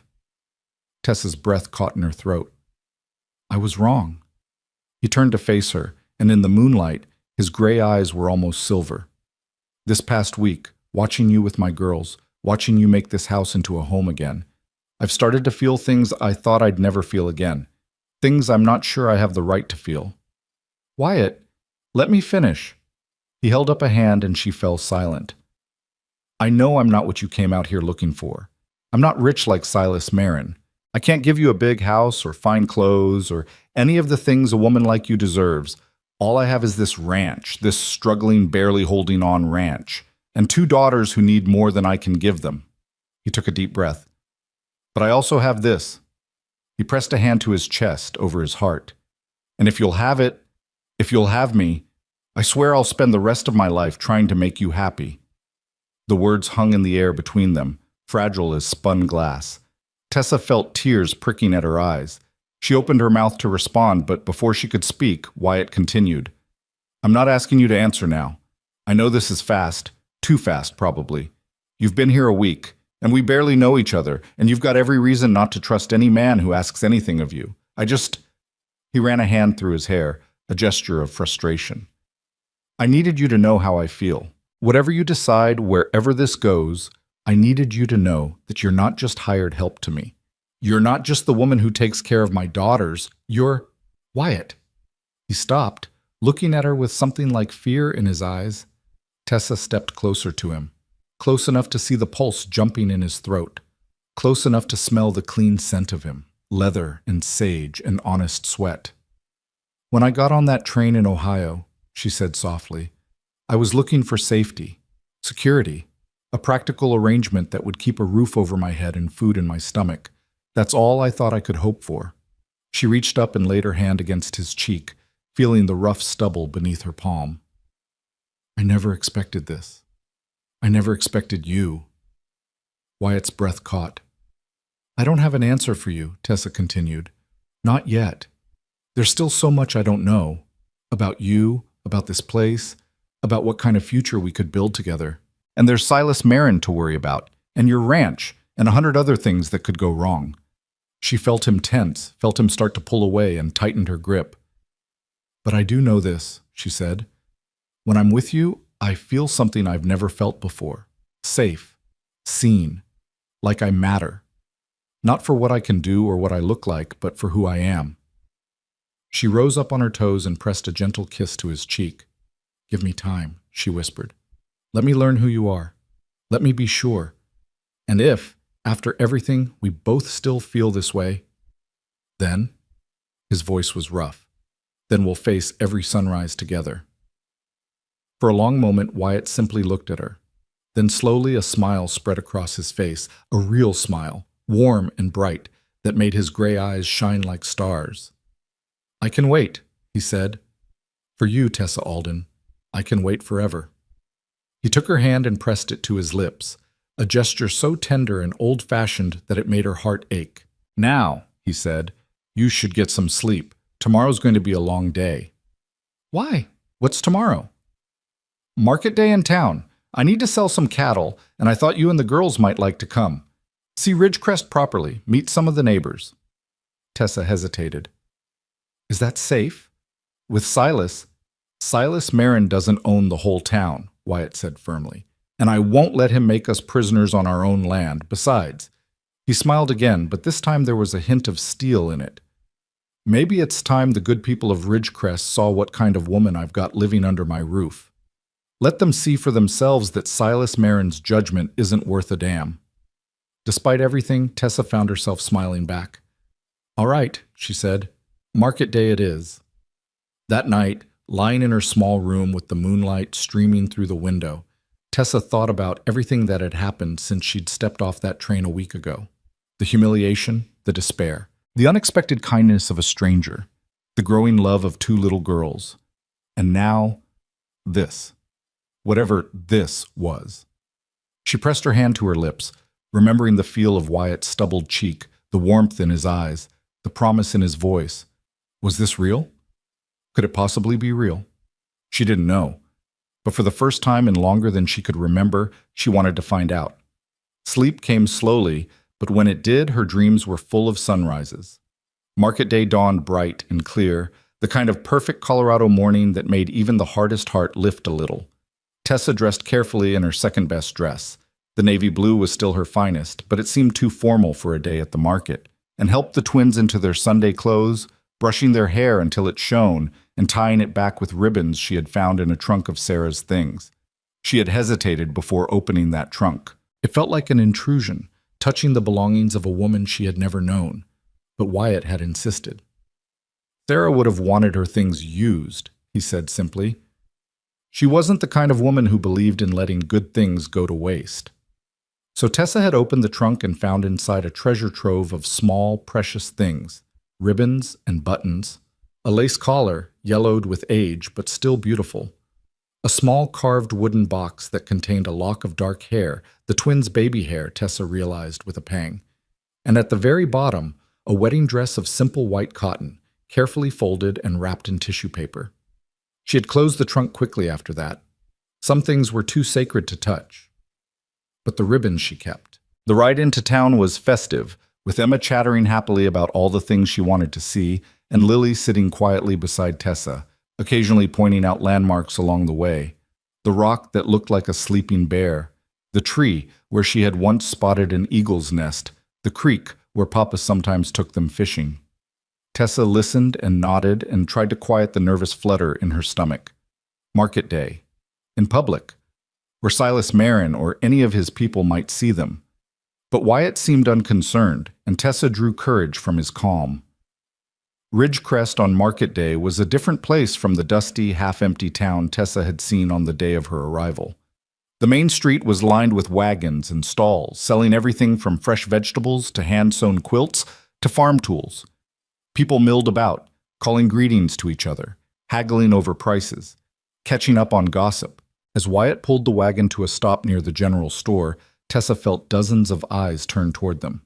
They're looking at us, she murmured. Let them look. Wyatt jumped down from the wagon and held out his hand to help her down. You've got nothing to be ashamed of. But as Tessa took his hand and stepped down onto the dusty street, she saw something that made her blood run cold. Silas Marin was standing on the porch of the saloon across the street, watching them. He wasn't alone. Two men flanked him, rough-looking characters with the hard eyes of hired muscle. As Tessa watched, Silas raised his glass to her in a mocking toast. Ignore him, Wyatt said quietly, though his hand tightened on hers. He wants you to be afraid. Don't give him the satisfaction. Tessa nodded, swallowing hard. She lifted her chin and turned away, deliberately giving Silas her back. It was the hardest thing she had ever done. The morning passed in a blur of introductions and small talk. Wyatt seemed to know everyone in town, and everyone seemed curious about the woman staying at his ranch. Some were friendly, the pastor's wife, a plump woman named Mrs. Williams, who pressed Tessa's hand warmly and told her she was welcome at church any time. The young woman from the station, whose name turned out to be Jenny, who worked at the general store and slipped Tessa a stick of peppermint with a conspiratorial smile. Others were less welcoming. A group of well-dressed women near the milliner's shop looked at Tessa and whispered to each other behind their fans. An elderly man spat on the ground as she passed and muttered something about Marin's cast-off. Tessa pretended not to hear. The twins, oblivious to the undercurrents of adult tension, dragged her from stall to stall, exclaiming over everything they saw. Emma fell in love with a calico kitten that a farmer was giving away and begged her father to let her take it home. Lily became transfixed by a display of handmade dolls, one of which had dark hair and gray eyes, just like her own. Tessa watched them and felt her heart expand with the love she hadn't known she was capable of feeling. These could be my daughters, she thought, if I stay, if I say yes to Wyatt. These precious, wonderful, wounded little girls could be mine. The thought was terrifying. The thought was exhilarating. The thought was interrupted by a commotion from across the street. Tessa looked up to see Silas Marin striding toward them, his two hired men at his heels. The crowd parted before him like water before a ship, people suddenly finding urgent business elsewhere, eyes averted, voices dropping to whispers. Wyatt stepped in front of Tessa, his hand dropping to his side where his pistol would normally rest, but he had left it in the wagon. This was market day, a peaceful gathering. He hadn't expected trouble. Well, well, well. Silas stopped a few feet away, his lips curled in a smile that didn't reach his eyes. Playing house at the market, are we? How touching. What do you want, Marin? Wyatt's voice was flat. What I've always wanted. Silas's gaze slid past Wyatt to find Tessa. Her. The twins had gone silent. Emma pressed against Tessa's side. Her earlier cheerfulness vanished. Lily stood frozen, her face pale. You're not getting her, Wyatt said. I thought I made that clear. Did you? Silas cocked his head, affecting confusion. Because I don't recall agreeing to that. In fact, I recall telling you that this wasn't over, and it's not. He snapped his fingers, and one of his hired men stepped forward, holding a piece of paper. This is a promissory note, Silas said, his voice loud enough to carry to the watching crowd. Signed by one Tessa Alden, promising to repay the sum of $47 for rail passage from Cincinnati, Ohio to Ridgecrest, Colorado. Payment due upon arrival. He smiled. She hasn't paid. That makes her a debtor. And in this territory, debtors can be compelled to work off their debts. Tessa felt the blood drain from her face. She had signed that note, had signed it without really understanding what she was agreeing to. So desperate was she to escape her life in Ohio. That note is fraudulent, Wyatt said. The passage was supposed to be a gift, part of the marriage arrangement. You can't I? Silas's smile widened.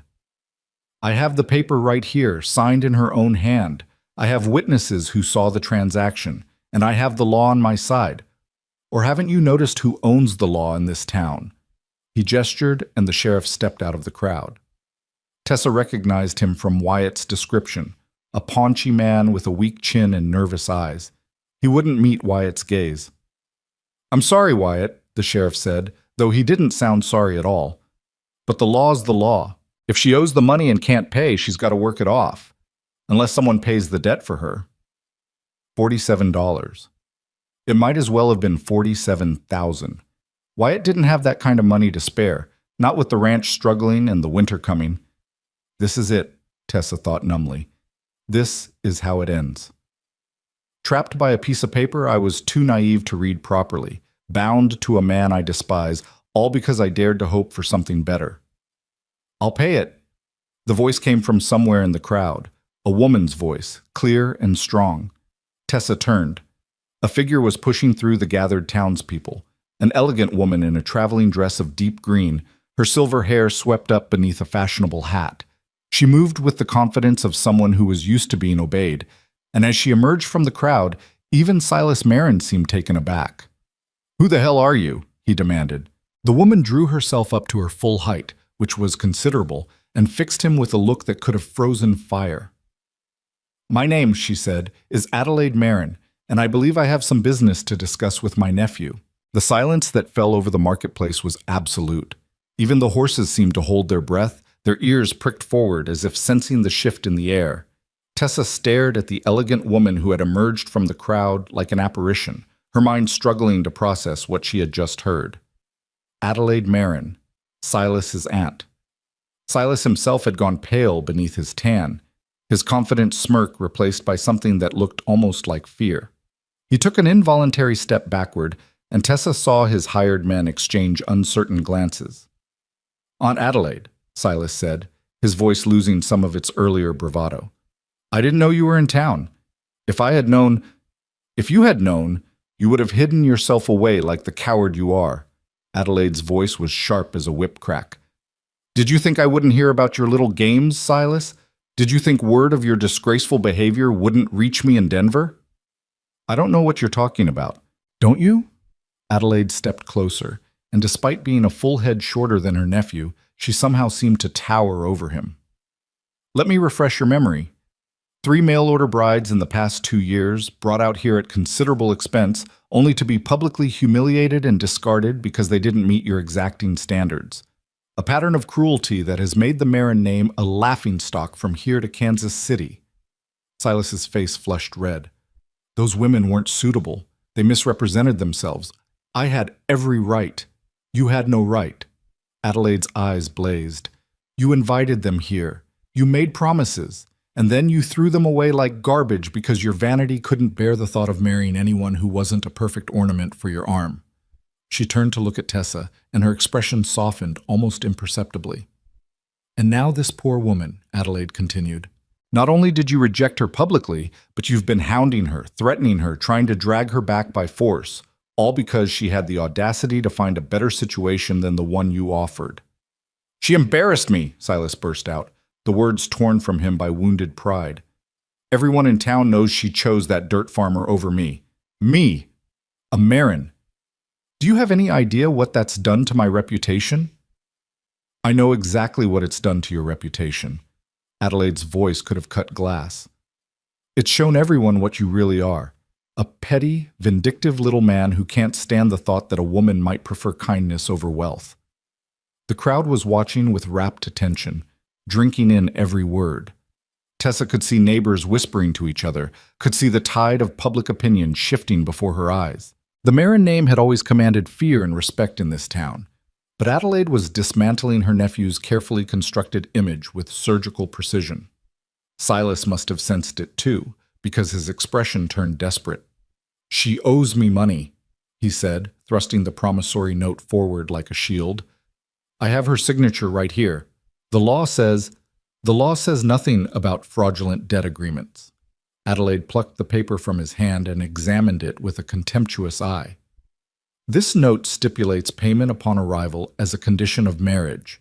Since you rejected the marriage, the condition is void. Any competent lawyer would tell you the same thing if you'd bothered to consult one before making a fool of yourself in public." She tore the paper in half. Silas made a strangled sound of protest. "Furthermore," Adelaide continued, dropping the pieces at his feet, "I will be writing to your father to inform him of your conduct. I suspect he will have strong opinions about how you've been representing the family name." All the color drained from Silas's face.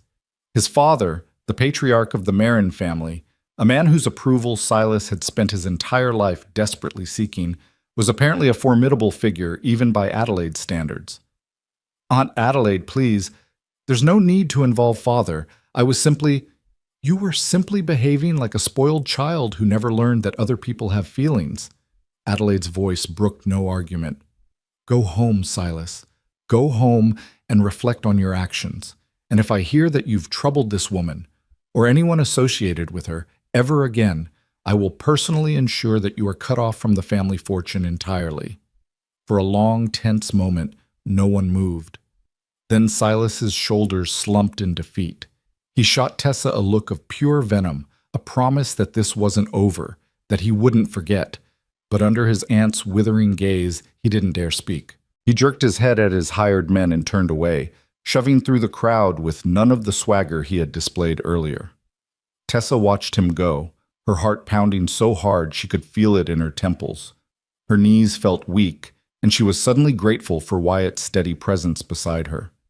"Is it over?" Emma's small voice broke the silence. She was still pressed against Tessa's side, her earlier joy completely extinguished. "Is the bad man gone?" "He's gone, sweetheart," Wyatt said, though his eyes remained watchful, tracking Silas's retreat down the street. "He's gone." Adelaide Marin turned to face them, and Tessa braced herself, uncertain what to expect. This woman had just saved her from a terrible fate, but she was still a Marin, still family to the man who had tormented her. "Miss Alden, I presume?" Adelaide's voice had lost its cutting edge, becoming almost gentle. Tessa nodded, not trusting her voice. "I owe you an apology on behalf of my family." Adelaide extended a gloved hand, and after a moment's hesitation, Tessa took it. "My nephew's behavior has been inexcusable. The Marins may have their faults, but we were not raised to treat women as disposable commodities." "Thank you," Tessa managed, "for what you did. I don't know how to—" "You don't need to thank me. I was simply correcting an injustice." Adelaide's sharp eyes moved to Wyatt, assessing him with the same penetrating gaze she had turned on her nephew. "You must be Wyatt Lorne. I've heard about you." Wyatt inclined his head warily. "Ma'am." "Good things, Mr. Lorne? Good things." A slight smile touched Adelaide's lips. "You have a reputation for honesty and hard work, qualities that are sadly rare in these parts. I can see why Miss Alden chose your company over my nephew's." She reached into her reticule and withdrew a calling card, pressing it into Tessa's hand. "If you ever need anything at all, you may contact me at this address. I cannot undo what Silas has done, but I can ensure that he never troubles you again." Tessa looked down at the card, then back up at Adelaide. "Why?" she asked. "Why would you help me? I'm nothing to you, just a stranger who had the bad luck to cross paths with your nephew." Adelaide was quiet for a moment, something flickering in her eyes that might have been old pain. "Because once, a very long time ago, I was a young woman without resources or connections, at the mercy of men who saw me as property to be disposed of as they pleased." Her voice softened. "Someone helped me then.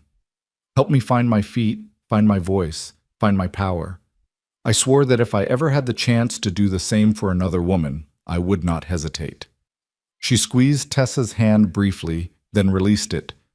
"Be well, Miss Alden, and be happy, if you can. God knows you deserve it." With that, Adelaide Marin turned and walked away, her elegant figure cutting through the crowd like a ship through still water. People parted before her just as they had parted for Silas, but with a different kind of deference. Not fear, but respect. Tessa watched her go, the calling card still clutched in her hand, and felt something loosen in her chest that she hadn't even realized was tight. It was over. It was finally over. Or so she thought. The ride back to the ranch was quiet. The twins, exhausted by the emotional upheaval of the day, fell asleep against Tessa's sides within minutes of leaving town.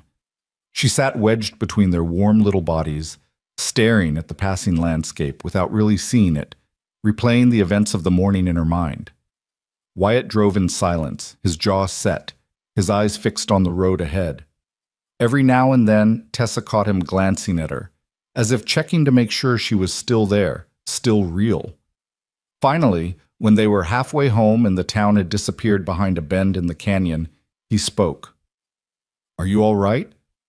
Tessa considered the question. Was she all right? She had been publicly confronted by a man who wanted to drag her back into servitude. She had been saved by a complete stranger whose motives she still didn't entirely understand.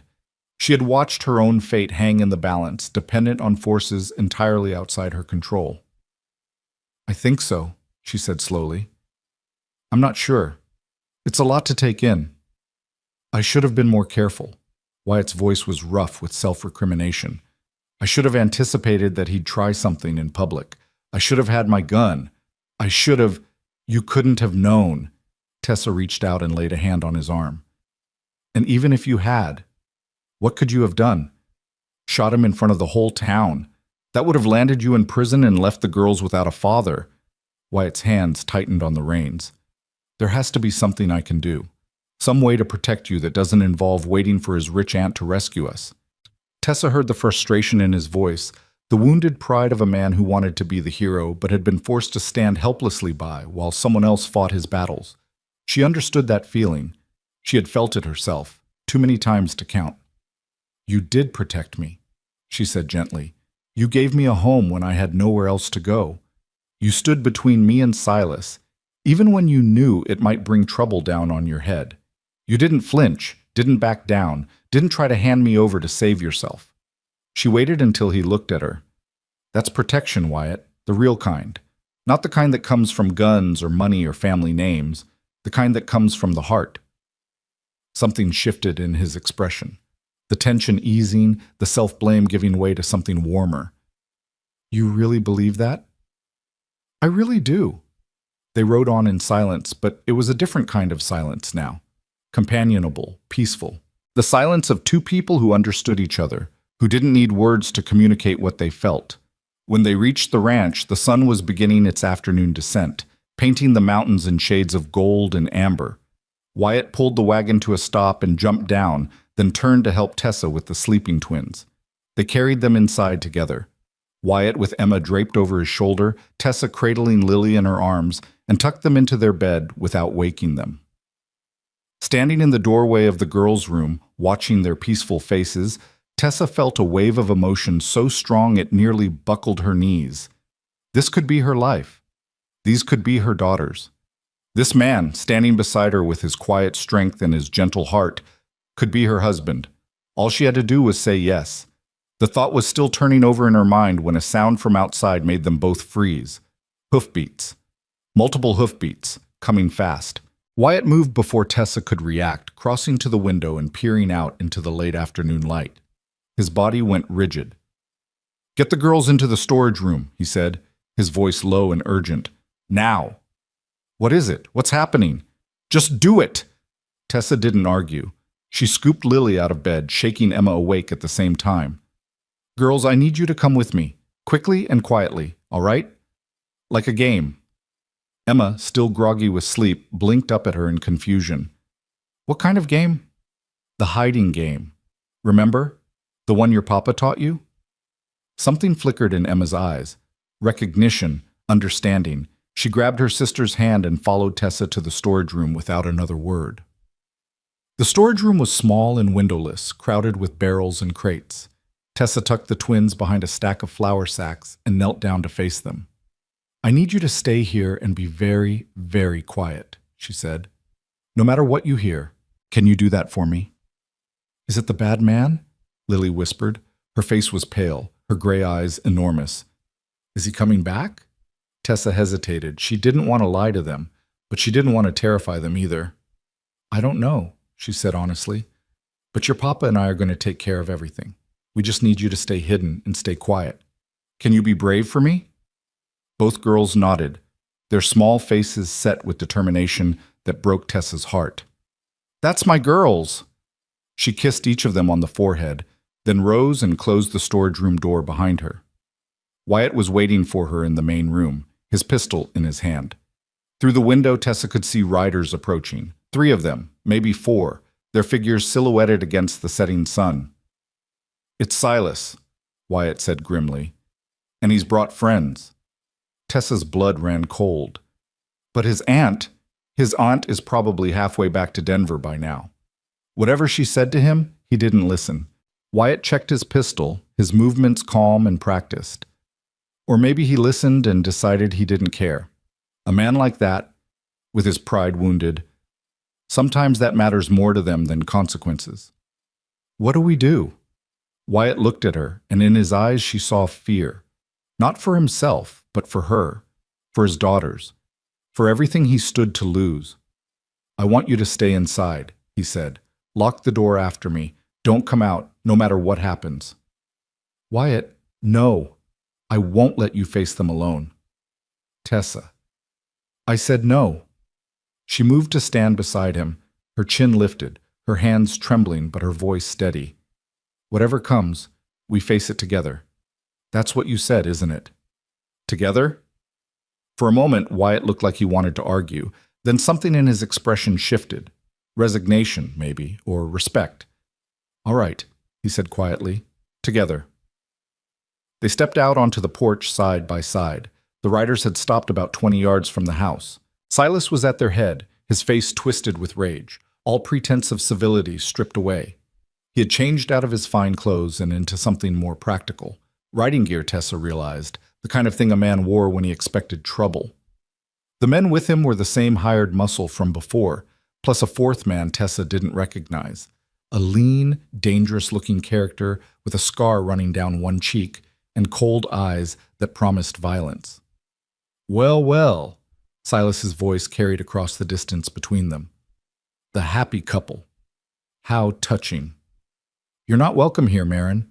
Wyatt's hand rested on the grip of his pistol, but he hadn't drawn it yet. Your aunt made that clear enough. My aunt. Silas spat the word like a curse. My aunt is a meddling old woman who thinks she can tell me what to do. She's wrong. Nobody tells Silas Marin what to do. Not her, not you, and certainly not some worthless mail-order bride who doesn't know her place. His eyes found Tessa, and she saw something in them that made her stomach turn. This wasn't just wounded pride anymore. This was something darker, something twisted. You humiliated me, Silas said, his voice dropping to something almost intimate. In front of the whole town. Made me look like a fool. Do you have any idea what that feels like? To have everyone laughing at you, whispering behind your back, saying that Silas Marin couldn't even hold on to a woman nobody else wanted? I never wanted to humiliate you, Gishet. Tessa's voice came out stronger than she felt. I just wanted to be left alone. You rejected me. You told me to go. I went. You went to him. Silas pointed at Wyatt, his face contorting. You went straight from my arms to his bed, like a common... That's enough. Wyatt stepped forward, his voice hard as iron. You can insult me all you want, Marin, but you will not speak about her that way. Or what? Silas laughed, a harsh, ugly sound. You'll shoot me? In front of witnesses? With your children in that house listening to every word? Go ahead, Cowboy. Pull that trigger. See how long you last before you're swinging from a rope for murdering a Marin. The silence stretched tight as a bowstring. Tessa's mind raced. Silas was right. They were trapped. If Wyatt shot him, it would be murder, regardless of the circumstances. The Marin family would see to it that he hanged. And if he didn't shoot, what then? Were they supposed to just stand here and let Silas do whatever he had come to do? What do you want? She asked, stepping forward before Wyatt could stop her. What will it take to make this stop? Silas's smile was slow and cruel.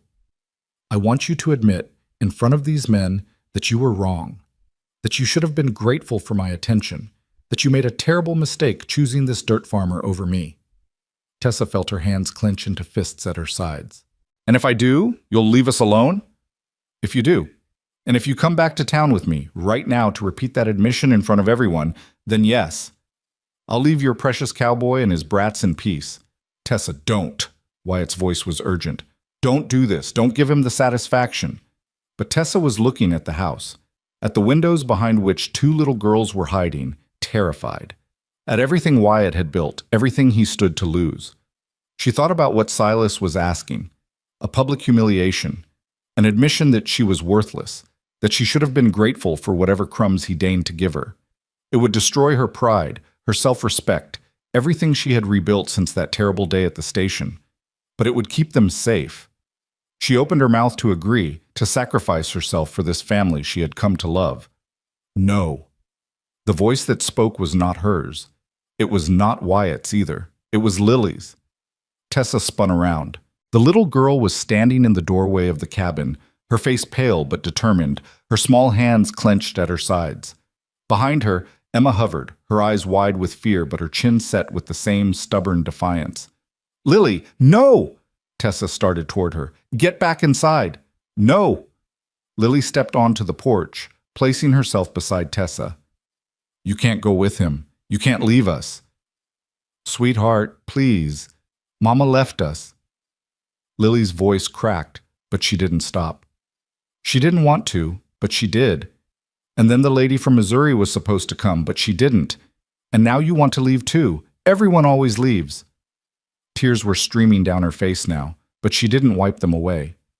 She just stood there, this brave, broken little girl, fighting for the only mother figure she had. Please, Miss Tessa, please don't go with the bad man. Please stay with us. I'll be good, I promise. I'll do all my chores and eat all my vegetables and never complain about anything ever again. Just please, please don't leave. Something inside Tessa shattered.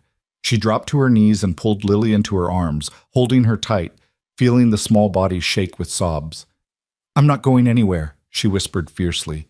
Do you hear me? I'm not leaving you. Not now. Not ever. I promise. Touching? Silas's voice was thick with contempt. Really, truly touching. But it doesn't change anything. Either you come with me willingly, or I take you by force. Your choice. Tessa looked up at him over Lily's head, and something changed in her eyes. The fear was still there, but it had been joined by something else now. Something harder, colder, anger. No, she said. No? Silas raised an eyebrow. I don't think you understand the situation you're in. I understand perfectly. Tessa rose to her feet, keeping Lily behind her. You're a bully, a coward, a pathetic little man who has to threaten women and children because that's the only way anyone will ever pay attention to you. Silas's face went purple with rage. How dare you? How dare I? Tessa laughed, a sound that surprised even her with its bitterness. How dare you? You rejected me, Silas. You looked at me like I was dirt beneath your boots and told me I wasn't what you wanted. And now, because I found happiness somewhere else, you want to drag me back and make me suffer. Not because you want me, because you can't stand the thought that I don't want you. She stepped forward, off the porch, toward the man on horseback. Wyatt made a sound of protest, but she ignored him. Well, guess what, Silas? I don't want you. I will never want you. And even if you drag me back to town, even if you force me to marry you, even if you lock me in a room for the rest of my life, you will never, never have what you really want. And what's that? Silas's voice was dangerous now, barely controlled. Someone who loves you. Tessa's words were clear as a bell in the evening air. Someone who looks at you and sees something worth admiring. You can buy that. You can't force it. You can't threaten it into existence. And you will go to your grave knowing that the only woman who ever truly chose you is the one you threw away. For a long, terrible moment, the world held its breath. Then Silas's face contorted into something barely human, and he swung down from his horse. I'll show you, he snarled, advancing on her. I'll show you what happens to women who don't know their place. He reached for her. Wyatt moved. The crack of the pistol shot split the air like thunder, but it wasn't Wyatt's gun that had fired. Everyone froze. Silas looked down at his arm, where a red stain was spreading across his sleeve, and let out a howl of pain and surprise. What the? That was a warning shot. A new voice rang out across the ranch yard. The next one goes through your heart. Tessa turned. A woman was riding toward them from the direction of town. Not Adelaide Marin, but someone younger, harder, with a rifle held steady in her hands. She wore men's clothes, practical and weathered, and her dark hair was pulled back from a face that bore a striking resemblance to Silas's own. Behind her rode a half-dozen men, their faces grim, their weapons drawn. Silas's hired muscle looked at each other uncertainly, their hands hovering over their guns but not drawing. They were outnumbered, and they knew it. Catherine? Silas clutched his wounded arm, his face a mask of disbelief. What are you? Shut up, Silas! The woman, Catherine, pulled her horse to a stop and leveled her rifle at her brother's chest. I've been cleaning up your messes my whole life, but this is the last time. You're done. You shot me, your own brother. I grazed you. There's a difference. Catherine's eyes were cold. Be grateful I didn't do worse. After what you did to those other women, the ones who didn't have a cowboy to protect them. You deserve worse. Silas's mouth opened and closed, but no words came out. He looked at his hired men, but they had already begun backing away, clearly unwanting no part of whatever was about to happen. Here's how this is going to work, Catherine continued. You're going to get on your horse and ride back to Denver. You're going to stay there. And if I ever hear that you've come within 100 miles of this ranch or anywhere near Miss Alden, I will personally put a bullet in a place that will ensure you never trouble any woman ever again. Do I make myself clear? Silas's face twisted with impotent rage. You can't do this. Father agrees with me. Catherine's smile was thin and sharp.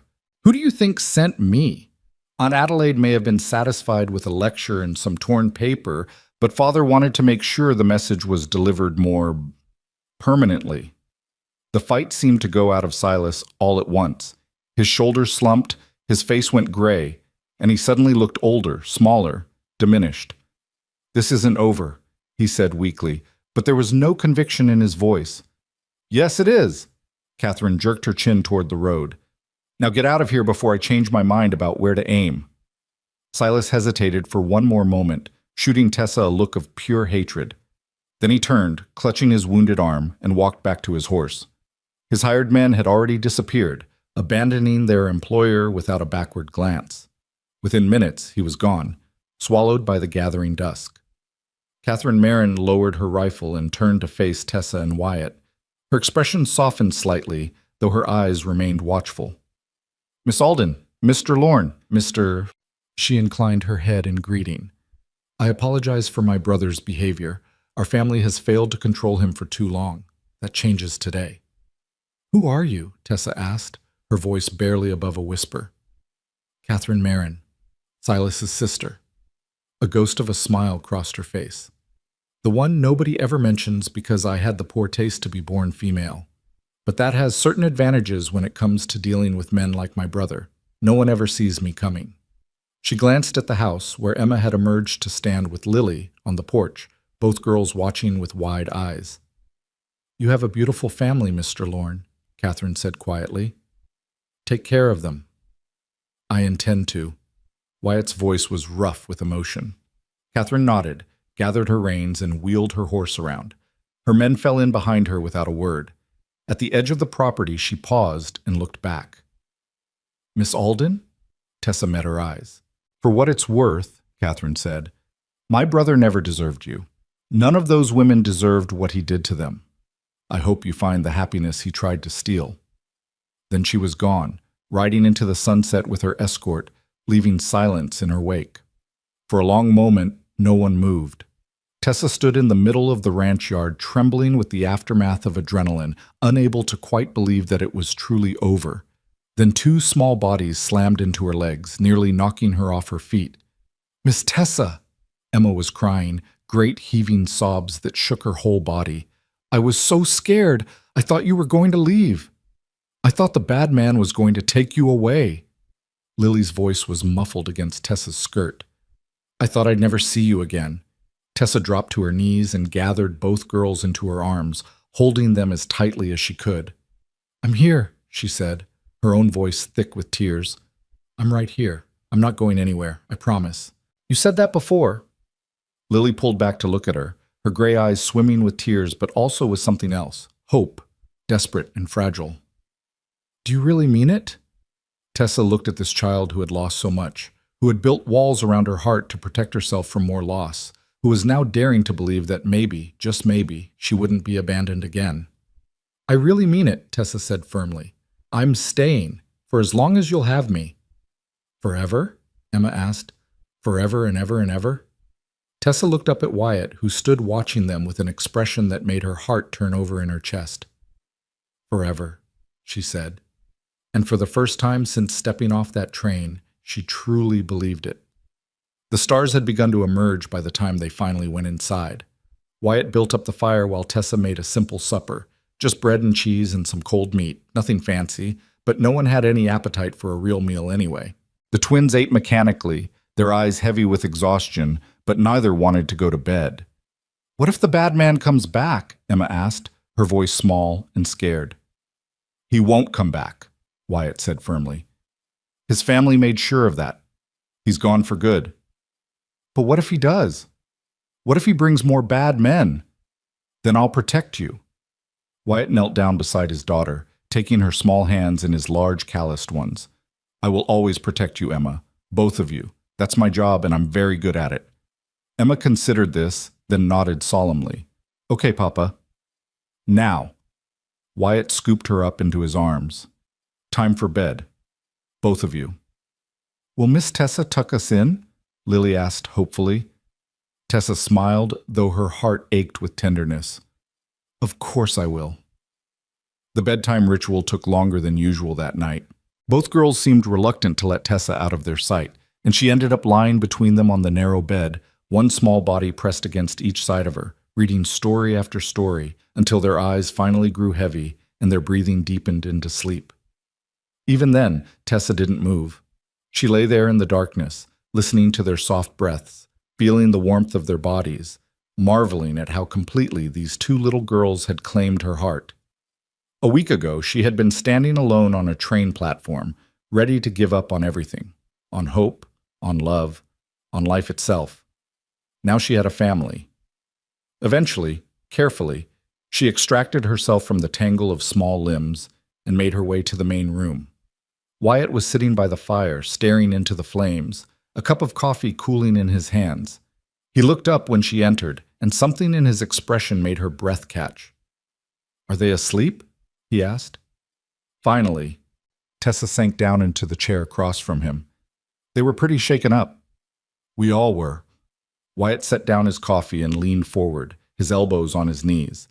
Tessa, what you did out there, standing up to him like that, I've never seen anything so brave. Tessa laughed, a little unsteadily. I've never been so terrified in my life. That's what makes it brave. Wyatt's eyes were intent on her face. Doing what needs to be done even when you're scared. That's real courage. I couldn't let him take me. Tessa's voice dropped. Not because I was afraid of what he'd do to me, though I was, but because I couldn't bear to leave them, to leave you. The words hung in the air between them. Tessa. Wyatt rose from his chair and crossed to where she sat. He knelt down in front of her, taking her hands in his, just as he had done with Emma earlier. I need to tell you something. What is it? When Silas was threatening you, when he said he was going to take you by force, I was ready to kill him. Wyatt's voice was raw, stripped of all pretense. I knew what it would cost me. I knew I'd probably hang for it, but I didn't care. Because the thought of losing you, the thought of watching him drag you away. He shook his head, unable to continue. Wyatt, I love you. The words came out in a rush, as if he couldn't hold them back any longer. I know it's too soon. I know we barely know each other. I know you asked for time, and I promised to give it to you. But after today, I can't pretend anymore. I love you, Tessa Alden, not because you cook my meals or take care of my daughters or make this house feel like a home again. I love you because of who you are, your strength, your kindness, your courage, the way you look at my girls like they're the most precious things in the world, because to me, they are. Tears were streaming down Tessa's face, but she didn't try to stop them.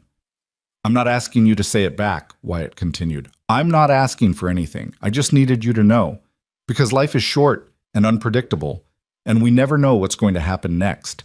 And I didn't want another day to pass without telling you the truth. Tessa looked at this man kneeling before her, this good, honest, brave man who had given her shelter when she had nowhere else to go, who had stood between her and danger, who had shown her what real love looked like.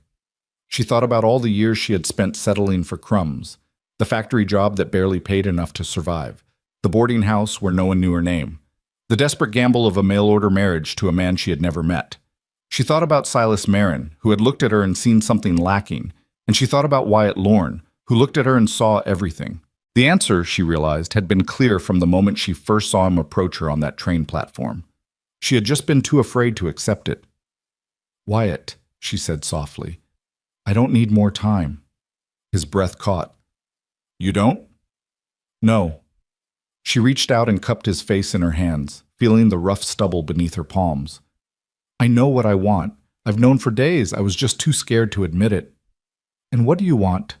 Tessa smiled through her tears. You, she said. This ranch. Those two beautiful girls sleeping in the other room. A life with meaning and purpose and love. Everything I never thought I could have. Tessa. I love you too, Wyatt Lorne. The words felt like coming home. I love your gentle heart and your steady hands and the way you look at me like I'm something precious. I love your daughters, and I want to be their mother, not just the woman who lives in your house, but their real mother, in every way that matters. She took a deep breath. If you'll still have me, she said, I'd like to stay. Not just for a few days, not just until I figure out my next step. Forever. For a long moment, Wyatt just stared at her, his gray eyes bright with emotion. Then he pulled her into his arms and kissed her. It wasn't the passionate, desperate kiss of novels and fairy tales. It was something better, tender, warm, full of promise. The kiss of two people who had found each other against all odds and knew that what they had was worth fighting for. When they finally broke apart, Wyatt pressed his forehead against hers. Forever, he said. I like the sound of that. So do I. They sat together by the fire for a long time after that, not speaking, not needing to. The flames crackled and danced, casting warm shadows across the walls of the small cabin. Outside, the stars wheeled overhead, indifferent to the small human dramas playing out beneath them. But inside the Lorne ranch, something had shifted. A family had been formed, a future had been claimed, and two hearts that had been broken, shattered, abandoned, had finally found their way home to each other. The days that followed were some of the happiest Tessa had ever known. She and Wyatt didn't announce their engagement formally. There would be time for that later, when the dust had settled and Silas Marin was nothing but a bad memory. But they both knew that something had changed between them. Something permanent. Something real. The twins sensed it too, in the way children always sense the emotional currents of the adults around them. Emma became even more exuberant, bouncing around the ranch like a small tornado of joy, talking constantly about the wedding she assumed was coming. Can I be the flower girl? I've always wanted to be a flower girl. Sally said her cousin got to be a flower girl once, and she got to wear a dress with ribbons and throw petals everywhere. Lily was quieter about it, but in her own way she showed her happiness too.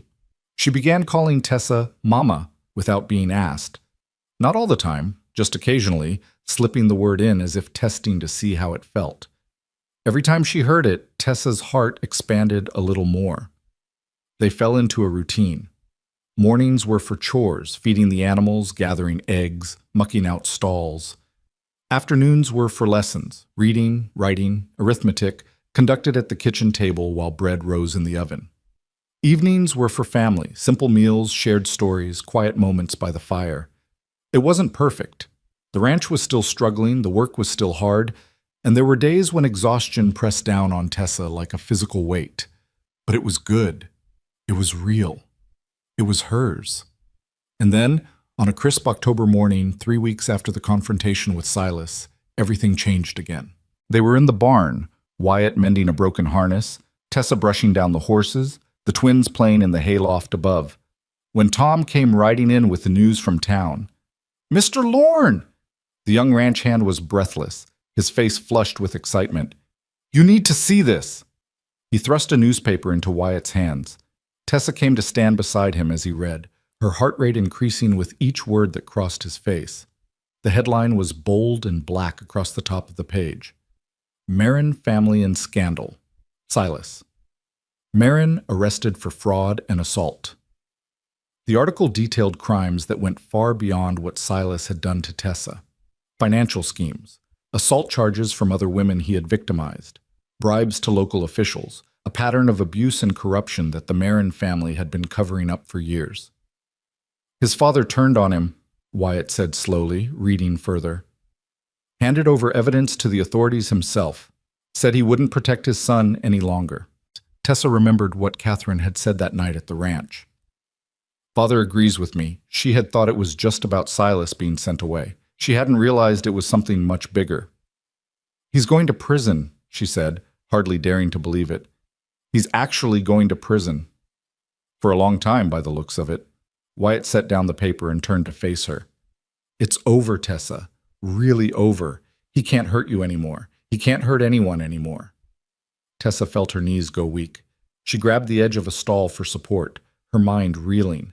For weeks, despite everything, despite Catherine's intervention, despite Silas's departure, despite all the reassurances, a part of her had been waiting for the other shoe to drop. waiting for him to come back, waiting for the fairy tale to crumble. Now finally, the nightmare was truly over. "Mama? Are you okay?" She looked up to find Lily watching her from the hayloft ladder, concern written across her small face. "Mama." The word still made her heart skip.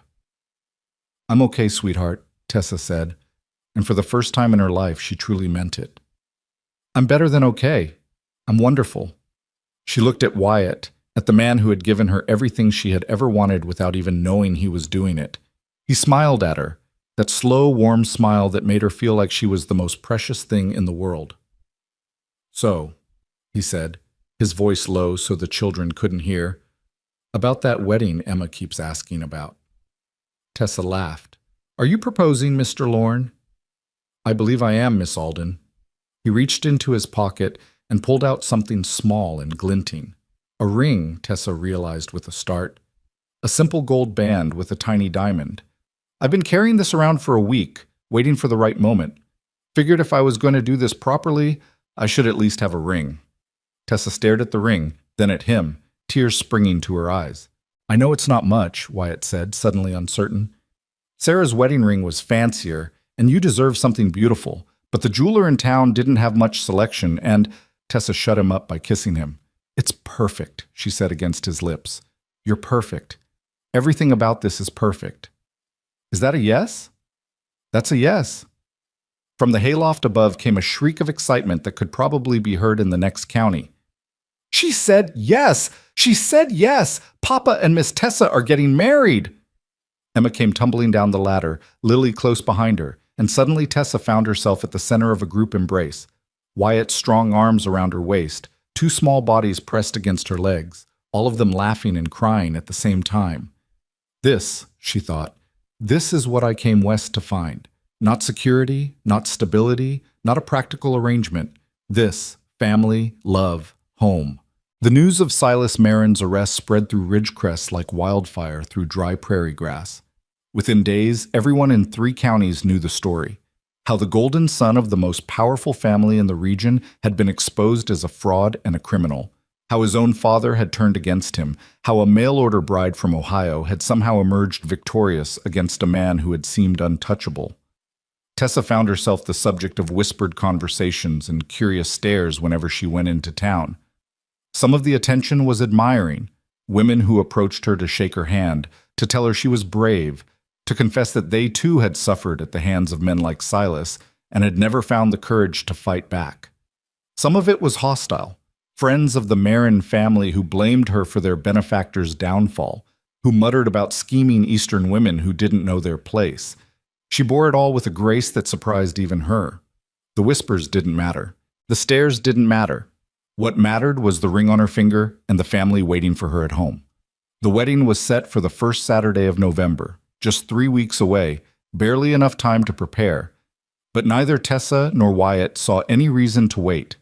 They had found each other against impossible odds, had survived trials that would have destroyed lesser people, and they were ready to begin their life together. Pastor Williams agreed to perform the ceremony at the small church in town.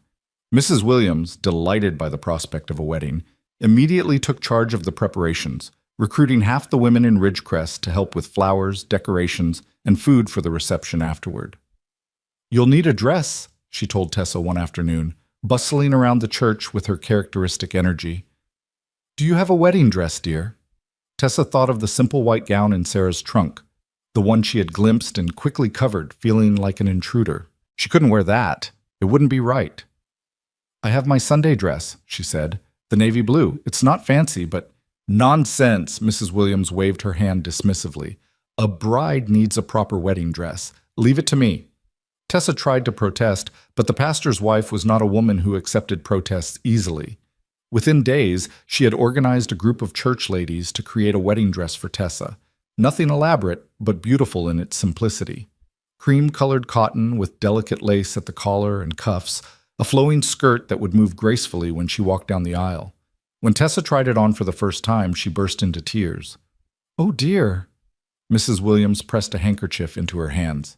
"Is something wrong? Does it not fit properly?" "It's perfect," Tessa managed through her sobs. "It's absolutely perfect. I've just—" I've never had anything so beautiful in my life. Mrs. Williams's own eyes grew misty. She pulled Tessa into a warm embrace, patting her back the way a mother would comfort a child. You deserve beautiful things, Tessa Alden, she said firmly. Don't you ever let anyone tell you otherwise. Meanwhile, at the ranch, other preparations were underway. Wyatt had recruited Tom and a few other neighbors to help repair and repaint the cabin, wanting everything to be fresh and new for his bride. The girls threw themselves into the project with enthusiasm, helping where they could and getting in the way where they couldn't. Papa, can Miss Tessa's room have blue curtains? Emma asked one afternoon. Blue is her favorite color, she told me. Also, can we get a kitten? I know you said no before, but Sally says kittens are good luck, and Miss Tessa might want a kitten, and… Emma. Wyatt set down his paintbrush and turned to face his daughter with a patient smile. Miss Tessa, or should I say, your new mama, can have whatever color curtains she wants. But I think decisions about kittens should wait until after the wedding. Emma's face fell, but only for a moment. After the wedding? So that means maybe? That means maybe. Emma let out a squeal and ran off to tell her sister the news, leaving Wyatt shaking his head with fond exasperation. Lily had been quieter about the wedding preparations, but her joy was evident in other ways. She had taken to following Tessa around like a small shadow, helping with every task, absorbing every moment of attention like a flower drinking in sunlight. One evening, as Tessa was brushing the girl's hair before bed, Lily spoke up in a voice barely above a whisper. Mama? The word still sent a thrill through Tessa's heart. Yes, sweetheart? After you and Papa get married, will you be our real mama, for real and forever? Tessa set down the brush and turned Lily to face her, taking the girl's small hands in her own. I'm already your real mama, she said softly, in every way that matters. The wedding is just a ceremony, a way of telling everyone else what we already know in our hearts. Lily's gray eyes searched her face, looking for any sign of deception or hesitation. Finding none, she allowed herself a small smile. I'm glad, she said. I'm really, really glad. So am I, sweetheart. So am I. The days leading up to the wedding passed in a blur of activity and emotion. There were moments of pure joy, dancing in the kitchen with the twins while supper cooked, stolen kisses with Wyatt when the girls weren't looking, quiet evenings by the fire planning their future together. There were also moments of unexpected grief, times when Tessa would catch Wyatt staring at Sarah's photograph with a complicated expression, or when one of the twins would mention their mother and a shadow would pass over the room. Tessa understood. She wasn't replacing Sarah, could never replace her, wouldn't want to try. She was simply adding to what had come before, building on the foundation of love that Sarah had established, carrying forward the legacy of a woman she had never met, but had come to respect deeply. One night, unable to sleep, Tessa found herself standing before Sarah's trunk again. This time, instead of closing it quickly, she sat down and began to carefully go through its contents. There were letters, dozens of them, tied with faded ribbon. Love letters from Wyatt, written during their courtship and early marriage. Letters from Sarah's estranged family, most of them returned unopened. A journal, its pages filled with Sarah's neat handwriting, documenting the joys and struggles of life on the frontier. Tessa knew she shouldn't read them. They were private, sacred, not meant for her eyes. But something compelled her to open the journal to its final entries, to read the words of a dying woman facing her own mortality. The handwriting grew shakier as the pages progressed, the entries shorter and more scattered. I am not afraid of death, Sarah had written. I am only afraid of leaving them. My girls, my Wyatt, they need me and I cannot stay. And then, on the very last page, dated 3 days before Sarah's death. If you are reading this, whoever you are, please know that I loved them. I loved them with everything I had. And if Wyatt has found happiness again, please don't see yourself as my replacement. See yourself as my gift to them, the love I couldn't give them anymore, given through you. Tessa closed the journal with trembling hands, tears streaming down her face. You read it. She looked up to find Wyatt standing in the doorway, his expression unreadable. I'm sorry, she whispered. I shouldn't have… No. He crossed the room and knelt beside her, taking the journal gently from her hands. I'm glad you did. I've been wanting to show you this for weeks, but I didn't know how. You knew? About what she wrote? I read it after she died. Wyatt's voice was rough with emotion. 100 times, maybe more. Trying to understand what she meant. Trying to believe that I could ever find happiness again. He looked at Tessa, and in his eyes she saw the same complicated mixture of love and grief and hope that she felt in her own heart. When I found you at that train station, he said slowly, I wasn't looking for love. I was just looking for help. Someone to take care of the girls, to do the things I couldn't do, to fill the gap that Sarah left behind. I know. But then I got to know you. He reached out and cupped her face in his hands. And I realized that Sarah was right. You're not her replacement. You're something different, something new, a gift I never expected and don't deserve. Wyatt, let me finish. He took a deep breath. I will always love Sarah. She was my first love, the mother of my children, the woman who believed in me when no one else did. But loving her doesn't mean I can't love you. My heart is big enough for both. Tessa felt something break open inside her, some final wall of doubt and fear that she hadn't even realized she was still holding on to. I understand, she said. I do. And I don't want you to stop loving her. I want you to love me too. I do. His voice was fierce with conviction. God help me, Tessa. I love you more than I ever thought I could love anyone again. And if you'll let me, I'm going to spend the rest of my life proving it. She kissed him then, soft and slow, tasting salt from both their tears. When they finally pulled apart, the first light of dawn was beginning to creep through the windows. The wedding's tomorrow, Wyatt said, a hint of wonder in his voice. We should probably get some sleep. Probably, Tessa agreed, but neither of them moved. They sat together on the floor beside Sarah's trunk, holding hands, watching the sun rise on the last day of their separate lives. Tomorrow, they would become a family. Today, they were already one. The morning of the wedding dawned clear and cold, the kind of crisp November day that made the mountains stand out sharp against the sky and turned every breath into a small cloud of vapor. Tessa woke early, too excited and nervous to sleep, and lay in her narrow bed watching the light change on the ceiling. Today, she thought, today I become Tessa Lorne. Today I become a wife. Today I become a mother. The words felt strange and wonderful and terrifying all at once. A soft knock at her door made her sit up. Yes? The door cracked open, and two small faces peered through. We brought you breakfast, Emma announced, pushing into the room with a tray that looked almost too heavy for her to carry. Papa said we had to let you sleep, but I told him you would want breakfast, and Lily made the eggs. Well, Papa made the eggs, but Lily stirred them, and I made toast, but I burned it a little, but only on one side, so you can just not eat that side. Emma, breathe, Tessa laughed, taking the tray before it could be dropped. This is wonderful. Thank you both. The girls climbed onto the bed beside her, snuggling close as she ate. Emma chattered about the wedding, who would be there, what the church would look like, whether there would be cake. There would be. Mrs. Williams had seen to that. Lily was quieter, but she kept reaching out to touch Tessa's arm, as if reassuring herself that this was real, that Tessa was still there, that the day had finally come. Are you scared? Lily asked suddenly, interrupting one of Emma's monologues about flower petals. Tessa considered the question seriously. A little, she admitted. It's a big change, but mostly I'm happy. Are you scared? Lily thought about it. A little, she echoed. But Papa says being scared and being brave can happen at the same time. He says the bravest people are the ones who are scared but do things anyway. Your Papa is a wise man. He is, Lily agreed solemnly. He says you're the bravest person he ever met.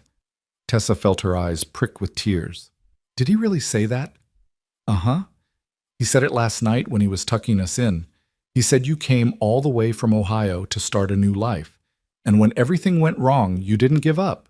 He said most people would have given up, but you didn't, and that makes you brave. Emma nodded vigorously. And he said we should try to be brave like you when we grow up. And then he said he was lucky you were going to be our new mama, because now we could learn to be brave from someone who actually knows how. Tessa set aside her breakfast tray and pulled both girls into a tight embrace, not trusting herself to speak. This man, she thought, This impossible, wonderful man. How did I get so lucky? The hours that followed were a whirlwind of preparation. Mrs. Williams arrived early with a cadre of church ladies to help Tessa dress and arrange her hair. The cream-colored wedding dress fit perfectly, and someone had found a wreath of dried wildflowers to serve as a crown. When Tessa looked at herself in the small mirror in her room, she barely recognized the woman staring back at her. Not because she looked different, though she did in the dress and the flowers and the carefully arranged hair, but because she looked happy. Genuinely, deeply, radiantly happy. "You're beautiful, dear," Mrs. Williams said softly, coming to stand behind her. "Absolutely beautiful." "I don't feel like myself," Tessa admitted. "That's because you're becoming someone new." The pastor's wife smiled. "That's what weddings are. A transformation. You walk into the church as one person and walk out as another. Is that a good thing? It depends on who you're becoming." Mrs. Williams squeezed her shoulder. "In your case, I'd say it's very good indeed." The church was fuller than Tessa had expected. Word of the wedding had spread, and it seemed like half of Ridgecrest had turned out to witness the union of the mail-order bride who had defied Silas Marin and the widower who had given her shelter. Some came out of genuine well-wishing, others came out of curiosity. A few, Tessa suspected, came hoping for drama. They would be disappointed on that front. This wedding was going to be nothing but joy. Emma and Lily led the way down the aisle, scattering flower petals with more enthusiasm than precision. Emma kept turning around to wave at people in the pews, while Lily walked with solemn dignity, taking her role as flower girl very seriously indeed. Then it was Tessa's turn. She had no father to give her away, no family to stand witness to this moment. She walked alone down the aisle, her cream-colored dress rustling with each step, her eyes fixed on the man waiting for her at the altar. Wyatt was wearing his best suit, a simple thing, well worn but clean, and his gray eyes were bright with emotion as he watched her approach. He looked nervous, she realized. This strong, steady man who had faced down armed criminals without flinching was nervous about his own wedding. Somehow, that made her love him even more. When she reached the altar and took his hand, he let out a breath she suspected he'd been holding since she appeared in the church doorway. "You came," he murmured. "Did you think I wouldn't?" "I thought I might wake up and find out this was all a dream." Pastor Williams cleared his throat meaningfully, and they both turned to face him, sharing a small private smile. The ceremony was simple and beautiful. Pastor Williams spoke of love and commitment, of the joining of two souls into one flesh, of the sacred covenant of marriage. He spoke of Sarah too, gently, respectfully, acknowledging the loss that had preceded this new beginning. "Marriage is not about forgetting the past," he said. "It is about building on it. Wyatt, you carry Sarah's memory in your heart, and that memory will always be part of your family. Tessa, you are not replacing what came before. You are adding to it, enriching it, helping it grow in new directions." When it came time for the vows, Wyatt spoke first. "Tessa Rose Alden, I didn't expect to find you. I wasn't looking for love. I thought that part of my life was over. But God had other plans. He sent me a woman who was brave enough to stand up to bullies, kind enough to love two wild little girls, and beautiful enough to make my heart remember how to beat." His voice caught, and he had to pause to compose himself. "I can't promise you an easy life. This ranch is a struggle, and the winters are hard, and there will be days when you wonder what you got yourself into. But I can promise you this: I will love you. I will honor you. I will stand beside you through whatever comes, and I will spend every day of my life trying to make you as happy as you've made me." Tessa felt tears sliding down her cheeks, but she didn't bother to wipe them away. When it was her turn to speak, her voice was thick with emotion. "Wyatt Lorne, I came to Colorado looking for security, a roof over my head, food in my stomach, a practical arrangement that would keep me alive. I never expected to find love. I never expected to find a family. I never expected to find you." She squeezed his hands tightly. "You saw me at my lowest moment, rejected, humiliated, ready to give up on everything. And instead of looking past me like everyone else, you stopped. You offered me help. You gave me a chance. Not because you wanted something from me, but because it was the right thing to do. That's just who you are, Wyatt. A good man, an honest man, a man who does what's right even when it costs him. And I am so grateful, so incredibly grateful that I get to spend the rest of my life with you. I can't promise to be perfect. I'm stubborn and proud, and I have a temper that gets me in trouble. But I can promise to love you. I can promise to love Emma and Lily as if they were my own. I can promise to make this ranch a home, not just a place to survive, but a place where we can thrive. Together. Pastor Williams beamed at them both. By the power vested in me by God and the territory of Colorado, I now pronounce you husband and wife. He turned to Wyatt.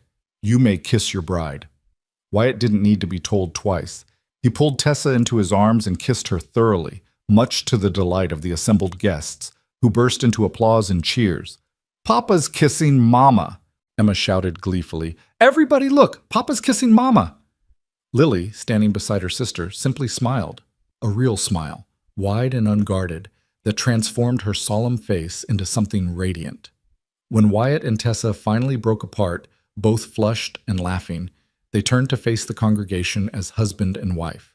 The church bells began to ring, their joyful pealing echoing off the mountains and carrying across the valley. This is real, Tessa thought, clutching Wyatt's hand. This is actually real. I'm married. I have a family. I'm home. The reception was held in the church hall, a modest affair of home-cooked food and homemade decorations, but to Tessa it was the most beautiful party she had ever attended. Neighbors she barely knew came up to congratulate her, pressing small gifts into her hands. A jar of preserves, a handmade quilt, a set of embroidered handkerchiefs. Mrs. Williams had outdone herself with the wedding cake, a three-tiered creation that was almost too pretty to eat. Almost. As the afternoon wore on and the celebration showed no signs of slowing, Tessa found a quiet moment to step outside and catch her breath. She stood on the church steps, looking out at the mountains she had come to love, and let the peace of the moment wash over her. Mrs. Lorne? She turned to find Adelaide Marin approaching, elegant as ever in a traveling dress of deep burgundy. Tessa hadn't seen her among the wedding guests and was surprised to find her here now. Mrs. Marin, I didn't know you were in town. I came for the wedding. Adelaide stopped beside her, following her gaze to the mountains. I hope you don't mind. I wanted to see for myself that you were happy. I am happy, Tessa said. Happier than I've ever been. Good. Adelaide was quiet for a moment. I received word from Denver this morning. Silas's trial date has been set. He will almost certainly be convicted. Tessa absorbed this news in silence. She had known, intellectually, that Silas was facing justice, but somehow hearing it confirmed made it feel real in a way it hadn't before. How do you feel about that? Adelaide asked. He is, after all, my nephew. I imagine you might think I would want him to escape punishment. I think, Tessa said carefully, that you're a complicated woman who loves her family but loves justice more. And I think Silas made his own choices. Whatever happens to him, he brought it on himself. Adelaide's lips curved in a small, approving smile. You understand me better than most people, Mrs. Lorne. I think that's why I like you. She reached into her reticule and withdrew an envelope, pressing it into Tessa's hands. A wedding gift, she said, from the Marin family. Consider it reparations, if you will, for the harm my nephew caused you. Tessa opened the envelope and felt her breath catch. Inside was a bank draft for an amount that made her head spin. Mrs. Marin, I can't accept this. You can, and you will. Adelaide's voice brooked no argument. That ranch of yours needs repairs, doesn't it? And I suspect you could use some new equipment, maybe a few more head of cattle. This should cover all of that and more. But why? Why would you do this for us? Adelaide was quiet for a long moment. When she spoke, her voice was softer than Tessa had ever heard it. Because my nephew stole something from you that can never be repaid. Your peace of mind, your sense of safety, your trust in the world. I cannot give those things back, but I can give you this, a foundation to build on, a chance to make something beautiful out of something terrible. She met Tessa's eyes, and for just a moment, the formidable Adelaide Marin looked almost vulnerable. And because, she added quietly, A long time ago, someone did the same for me, and I have never forgotten." Before Tessa could respond, Adelaide had turned and was walking away, her elegant figure disappearing around the corner of the church. Tessa stood there for a long moment, staring at the bank draft in her hands, trying to process what had just happened. "Everything all right?" Wyatt's voice made her turn. He was standing in the church doorway, his brow creased with concern. "Everything's fine," she said, and meant it. Better than fine. She handed him the envelope, watched his eyes widen as he saw the amount. "Tessa, where did this come from?" "Adelaide Marin. A wedding gift," she said. Wyatt stared at the bank draft, then at her, then back at the draft. This is enough to save the ranch. More than enough. We could fix the barn, buy new cattle, hire extra hands for the busy season." "I know. We could actually make a go of this place. Give the girls a real future." "I know." Wyatt looked up at her, his gray eyes bright with emotion. "I don't understand. Why would she do this?" Tessa thought about Adelaide's words, about reparations and foundations and making something beautiful out of something terrible. She thought about Sarah's journal, about the gift of love passed from one woman to another. She thought about all the hands that had reached out to help her when she was falling, all the unexpected kindnesses that had led her to this moment. "Because that's how the world should work," she said softly. "People helping each other. People lifting each other up. People taking the terrible things that happen and transforming them into something good." She stepped closer to her husband. Her husband, what a wonderful word, and took his hand. "We've been given a gift, Wyatt. Not just this money, but everything. Each other, the girls, this ranch, this life. And I think the best way to honor that gift is to use it well, to build something that matters, to be the kind of people who help others the way we were helped." Wyatt pulled her into his arms, holding her close against his chest. She could hear his heartbeat, steady and strong, and she thought that this right here, was exactly where she was meant to be. "I love you, Tessa Lorne," he murmured against her hair. "I love you too, Wyatt Lorne." They stood there for a long moment, wrapped in each other's arms, as the afternoon sun painted the mountains gold and the sounds of celebration drifted from the church hall behind them. Then Emma's voice pierced the peaceful moment. "Mama, Papa, come quick! Lily's eating all the cake!" Wyatt laughed, a real full-bodied laugh that made Tessa's heart soar. "Duty calls, Mrs. Lorne." "So it does, Mr. Lorne." Hand in hand, they walked back into the celebration, back to their children, back to their new life.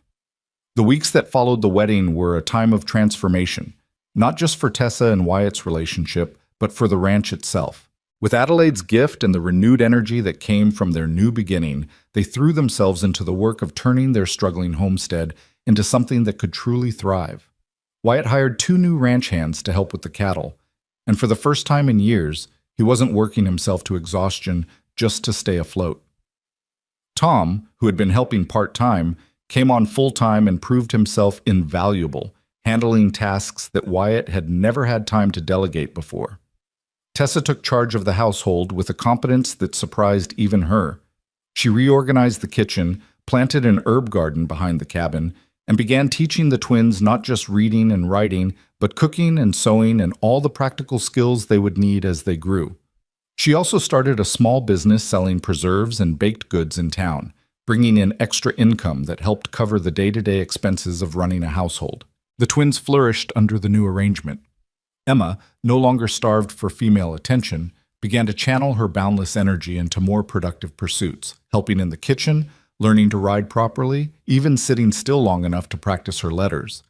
She still talked constantly, but her chatter had taken on a happier tone, filled with plans and dreams instead of desperate bids for attention. And Lily, quiet, guarded, wounded Lily, began to bloom. It happened gradually, so slowly that at first Tessa barely noticed. A smile here, a laugh there, a moment of spontaneous affection that would have been unthinkable just a few months before. The walls Lily had built around her heart were coming down, brick by brick, as she learned to trust that this new happiness was real, that it wasn't going to be snatched away. One evening in late November, Tessa was sitting by the fire mending a torn hem when Lily climbed into her lap without being asked. The girl nestled against Tessa's chest, her dark hair falling across Tessa's arm, her small body relaxed and trusting. "Mama?" Lily's voice was sleepy, contented. "Yes, sweetheart?" "Do you remember when you first came here, when Papa brought you home from the train station?" "I remember. I was scared of you then." Lily's voice was matter-of-fact, as if she were discussing the weather. "I thought you were going to leave, like Mama did, like everyone does." Tessa's hand stilled on the mending. "And now?" "Now I know you're not going to leave." Lily snuggled closer. "You're our real Mama now, our forever Mama." Tessa felt tears prick at her eyes. She bent down and pressed a kiss to the top of Lily's head, breathing in the clean child smell of her hair. "That's right, sweetheart. You're forever Mama, always and forever." They sat like that for a long time, the fire crackling softly, the wind whistling outside, the peace of the moment wrapping around them like a warm blanket. This, Tessa thought, this is what I was looking for. Not security or stability or a practical arrangement. This, love, family, home. Wyatt found them there an hour later, both sound asleep, Lily curled in Tessa's lap, Tessa's head resting against the back of the chair, the mending forgotten on the floor beside them. He stood in the doorway for a long moment, watching them sleep, his heart so full it hurt. Thank you, he thought, to God, to fate, to Sarah, to whatever force had brought this woman into their lives. Thank you for giving us a second chance. Then he crossed the room, lifted his sleeping daughter gently from his wife's arms, and carried her to bed. The winter came early that year, blanketing the mountains in white and turning the ranch into a picture from a Christmas card. Tessa had never experienced a Colorado winter before, and the beauty of it took her breath away. The way the snow sparkled in the morning sun, the icicles that hung from the eaves like crystal chandeliers, the absolute silence that fell over the world after a fresh snowfall. It was also hard, harder than she had expected. The cold was brutal, the work of keeping the house warm and the animals fed was endless, and there were days when the wind howled so fiercely that they couldn't even step outside. But they were warm, they were safe, they were together. On Christmas Eve, Wyatt disappeared into the barn for several hours and emerged with presents he had clearly been working on for weeks, a wooden doll for each of the twins, hand-carved and painted, more beautiful than anything Tessa had ever seen in a store. For Tessa, he had made a jewelry box, its lid carved with delicate wildflowers that reminded her of the mountains in spring. "I know it's not much," he said, watching her run her fingers over the intricate carving. "I wanted to get you something from town, but it's perfect." She looked up at him, tears in her eyes. "It's the most beautiful thing anyone has ever given me." In return, Tessa had knitted scarves and mittens for everyone, using wool she had carefully saved from the fall shearing. It wasn't much, nothing compared to the jewelry box, but the twins acted as if they had received the finest gifts in the world. That night, after the presents had been opened and the dinner had been eaten and the twins had finally been wrestled into bed, Tessa and Wyatt sat together by the fire, watching the flames dance. "Merry Christmas, Mrs. Lorne," Wyatt said softly. "Merry Christmas, Mr. Lorne." He reached over and took her hand, intertwining their fingers. "You know," he said, "a year ago I couldn't imagine being happy again.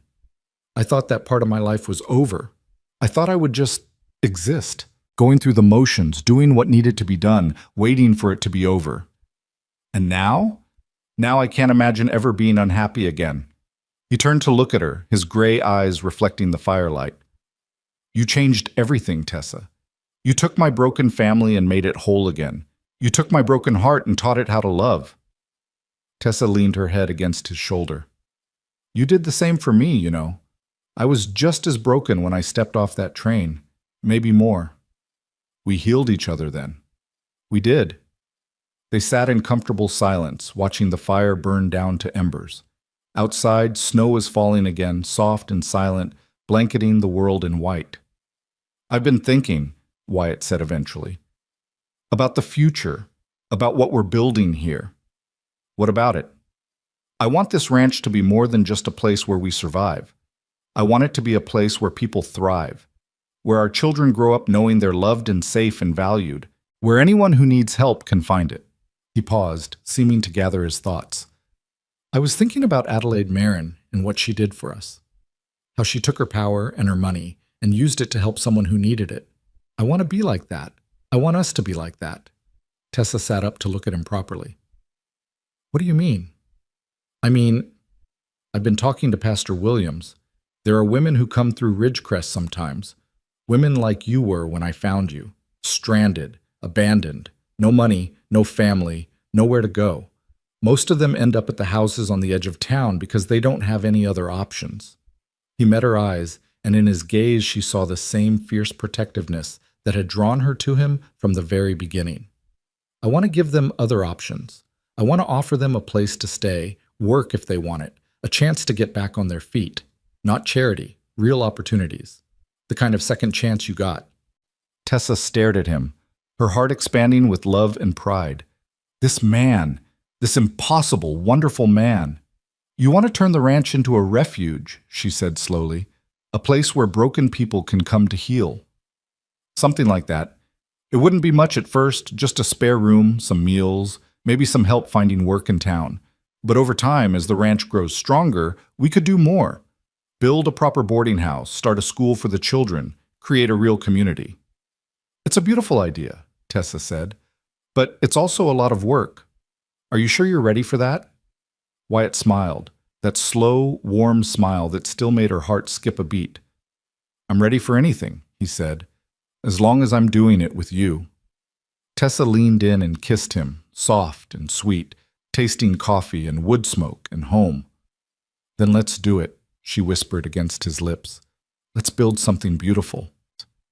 The new year came in with a storm that kept them housebound for 3 days, and when it finally cleared, the world outside looked like it had been reborn. The snow was pristine and untouched, the sky was a brilliant cloudless blue, and the mountains seemed closer than ever, as if they were watching over the little ranch nestled in their shadow. Tessa stood on the porch, wrapped in a blanket against the cold, and watched the sun rise over the peaks. Behind her, she could hear the sounds of the household waking up. Wyatt's footsteps in the kitchen, Emma's excited chatter, Lily's quieter murmurs. Her family. She thought about the woman she had been a year ago, desperate, hopeless, standing alone on a train platform with her life in ruins. She thought about all the paths that could have led her to different endings, the houses on the edge of town, the churches that offered charity but not dignity, the endless struggle of trying to survive in a world that didn't want her. And she thought about how different things had turned out, how a single act of kindness, a cowboy approaching a stranger and offering her shelter, had changed everything. "Penny for your thoughts?" Wyatt had come to stand beside her, 2 cups of coffee in his hands. He offered her one, and she took it gratefully, wrapping her cold fingers around the warm ceramic. "I was thinking about second chances," she said, "about how rare they are and how precious. We've been given a lot of them, haven't we?" "We have." She turned to look at him, her husband, her partner, her home. "And I don't want to waste a single one." Wyatt pulled her close, and together they watched the sun climb higher, painting the snow in shades of gold and pink. "We won't," he promised, "not a single one." The door burst open behind them, and 2 small bodies came hurtling out onto the porch, shrieking with excitement about the snow and the sunshine and the thousands of urgent things that absolutely had to be done right this very second. Tessa laughed and let herself be dragged into the chaos, into the love, into the beautiful, imperfect, absolutely perfect life she had somehow managed to find. This was not the life she had planned. It was not the life she had expected. It was so much better, and she would never, ever take it for granted. Spring came to Colorado like a promise kept, melting the snow from the mountains and filling the valleys with the sound of rushing water.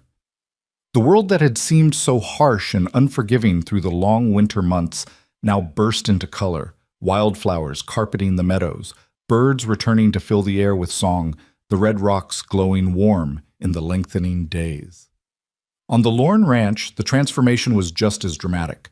The repairs that Wyatt had planned all winter were finally underway, and the sounds of hammering and sawing filled the air from dawn to dusk.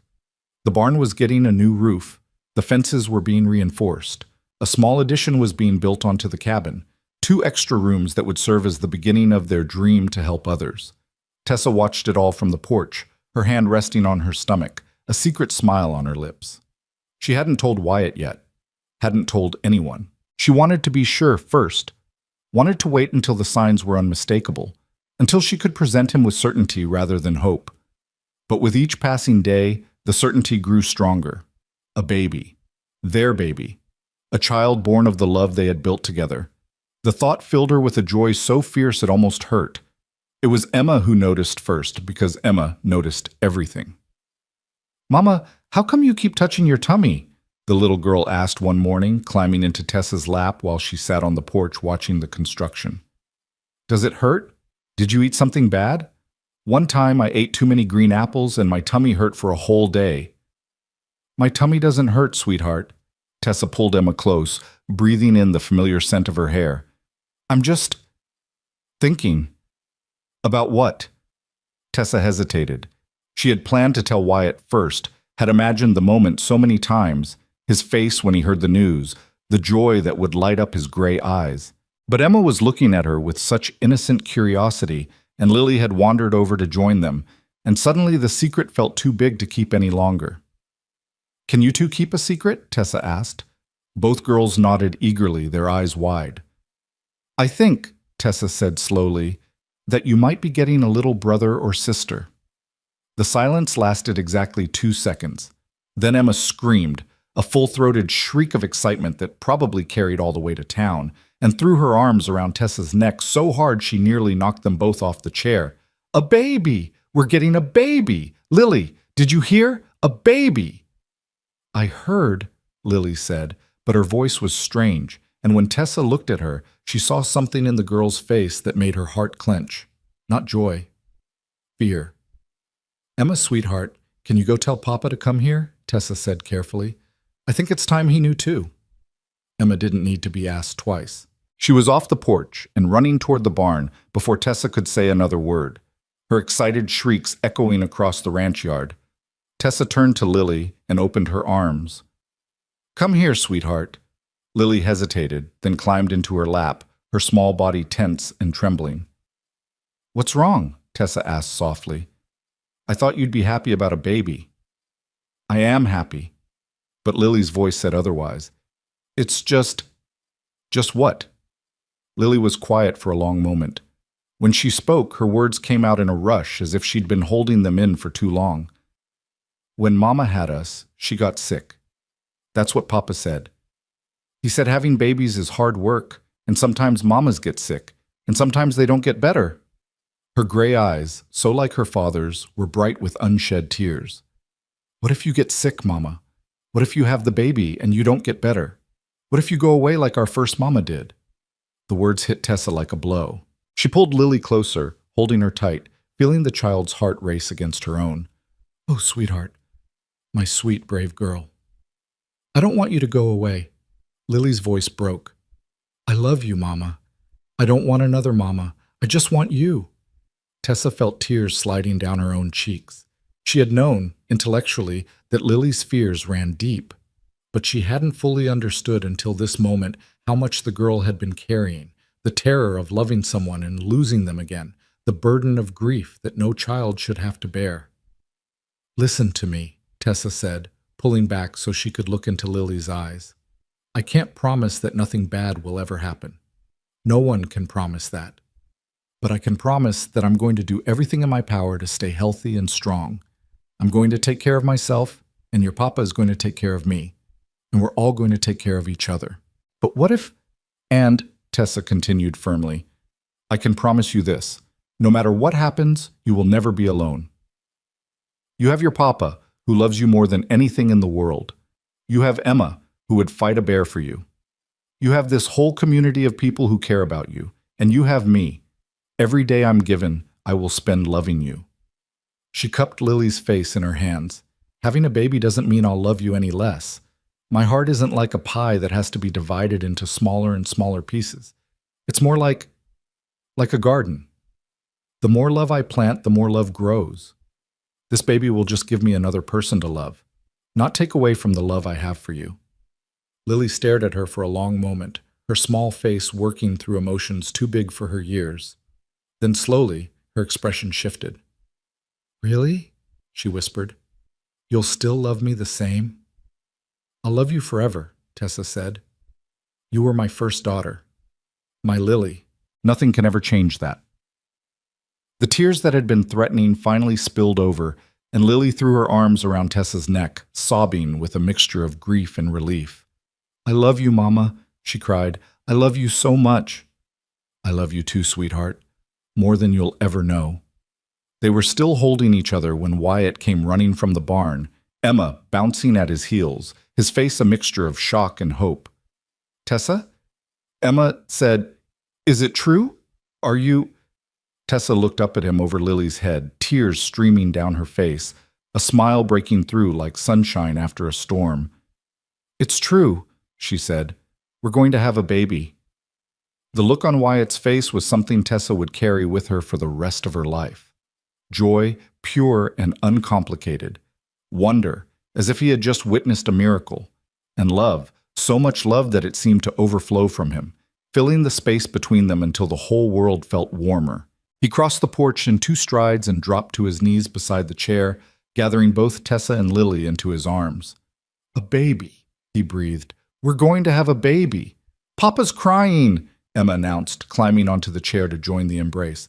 "Papa never cries. Mama, you made Papa cry." "These are happy tears, sweetheart," Wyatt laughed, wiping his eyes with the back of his hand. "The happiest tears I've ever cried." They stayed like that for a long time, 4 people tangled together on an old wooden chair, holding on to each other and the future they were building, while the Colorado sun climbed higher and the sounds of construction continued in the background. A family, their family, growing and changing and becoming more with each passing day. It was, Tessa thought, the most beautiful thing she had ever been part of. The news of Tessa's pregnancy spread through Ridgecrest almost as fast as the news of her wedding had.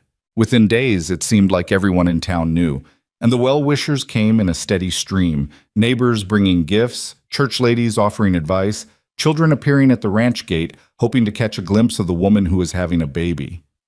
Mrs. Williams took charge of the preparations with her characteristic efficiency, organizing the church ladies into a sewing circle that would produce enough baby clothes to outfit triplets. Pastor Williams offered prayers and blessings and gentle sermons about the miracle of new life.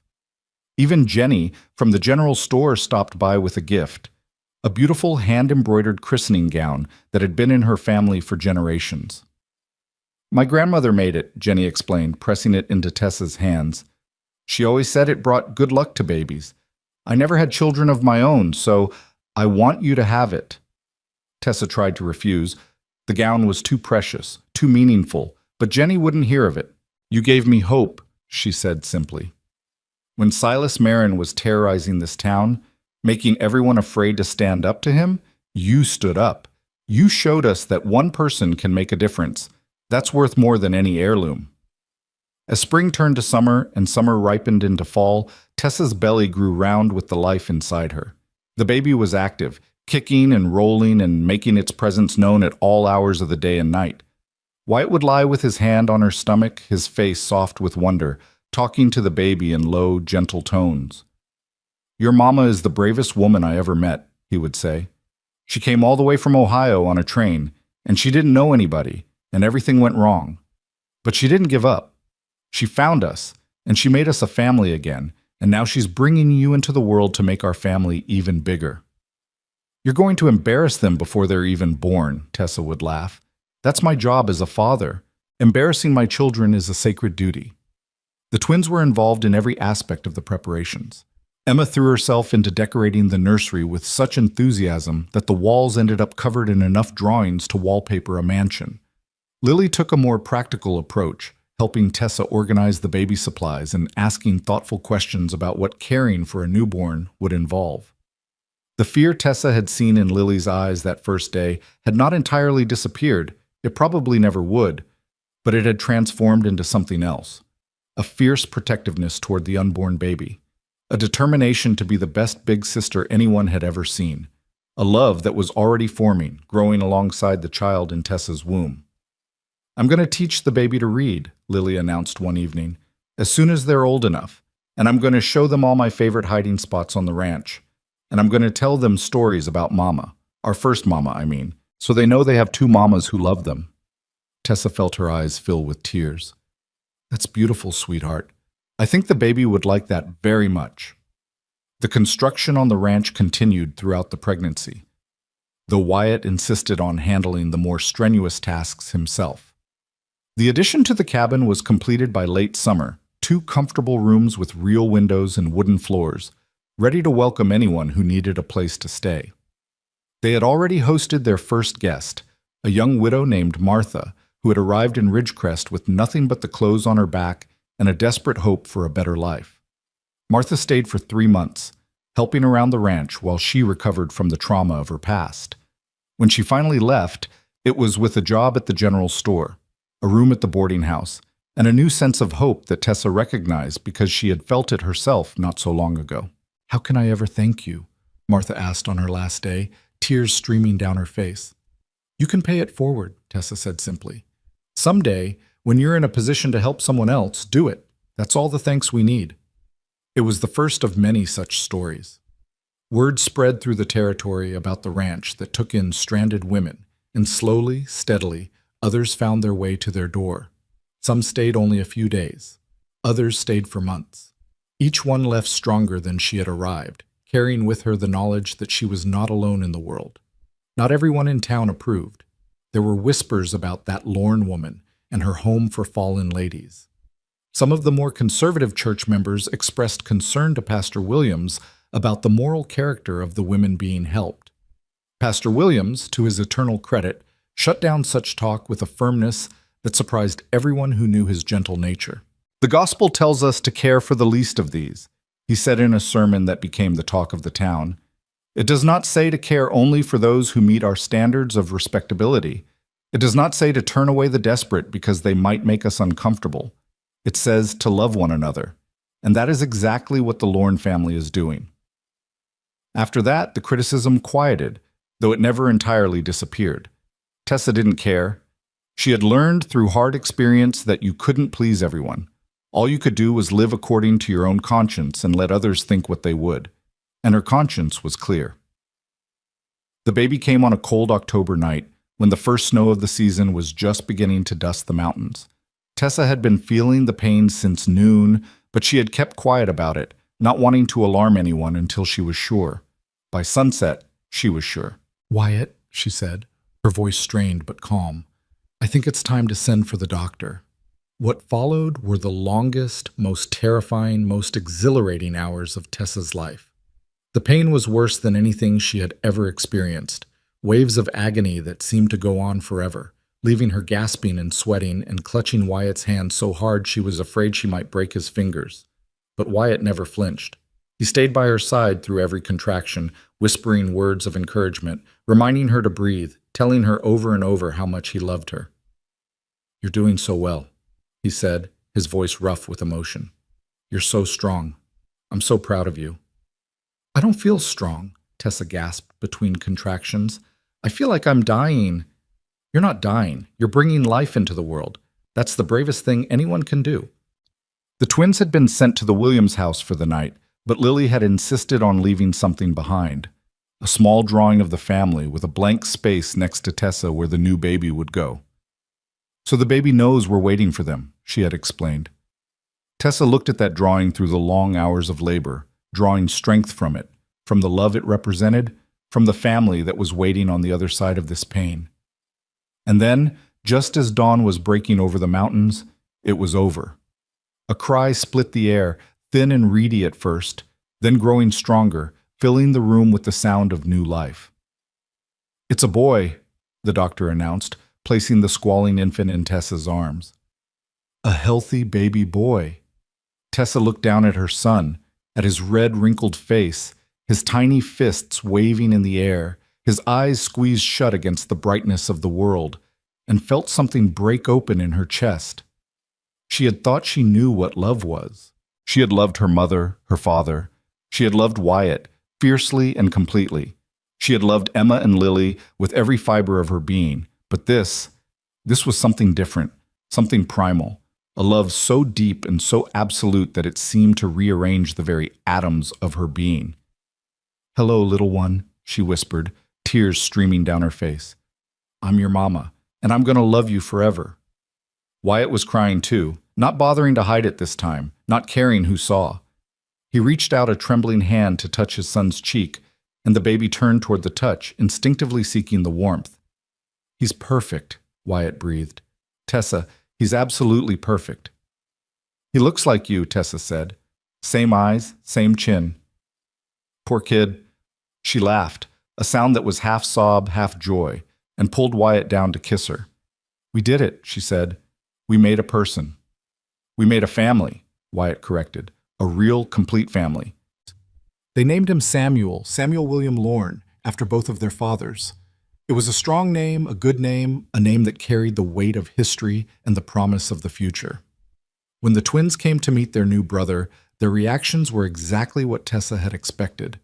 Emma was enchanted, hovering over the cradle and chattering nonstop about all the things she was going to teach him: how to ride a horse, how to climb trees, how to properly appreciate Sir Whiskers McFluffington, who was now an elderly cat with more gray in his fur than orange. "He's so tiny," Emma exclaimed. "Was I ever that tiny?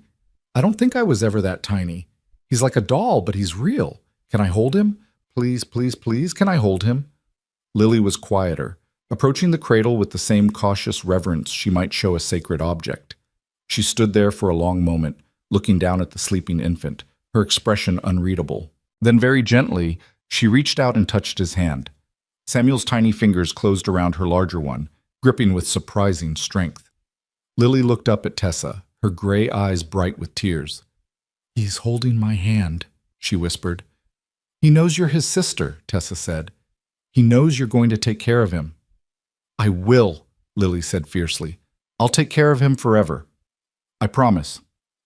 And watching her stepdaughter, her daughter, because that's what Lily was now, in every way that mattered, make that vow, Tessa felt her heart overflow with a gratitude so intense it was almost painful. A year ago, she had been alone, abandoned, hopeless, ready to walk away from life itself. Now she had everything: a husband who loved her, 3 beautiful children, a home, a community, a purpose. It was more than she had ever dared to dream, and she would never, ever take it for granted. The years that followed were not easy ones. Life on the frontier never was. There were droughts and storms, sickness and struggle, moments when it seemed like the world was conspiring against them. But there were also joys beyond counting: Samuel's first steps, his first words, his first day of school. Emma's growing beauty and fierce independence, her determination to be the first female rancher in Colorado history. Lily's quiet transformation from a wounded child into a confident young woman, her gift for teaching leading her to start a small school in the church basement. The ranch prospered, growing from a struggling homestead into something that could genuinely be called successful. They never became rich, that wasn't what they were aiming for, but they achieved something better. Stability, security, the knowledge that they had built something that would last, and the refuge they had dreamed of building became a reality. Over the years, dozens of women passed through their doors, some staying for days, some for months, some forever. Each one added something to the tapestry of their lives, and each one left carrying a piece of the Lorne family's love with her.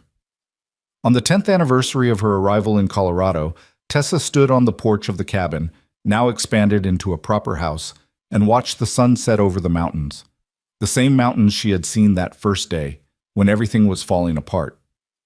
The same view that had witnessed her despair, her hope, her transformation. So much had changed, so much had stayed the same.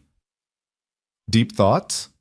She turned to find Wyatt behind her, gray threading through his hair now, laugh lines creasing his weathered face. Still the most handsome man she had ever known.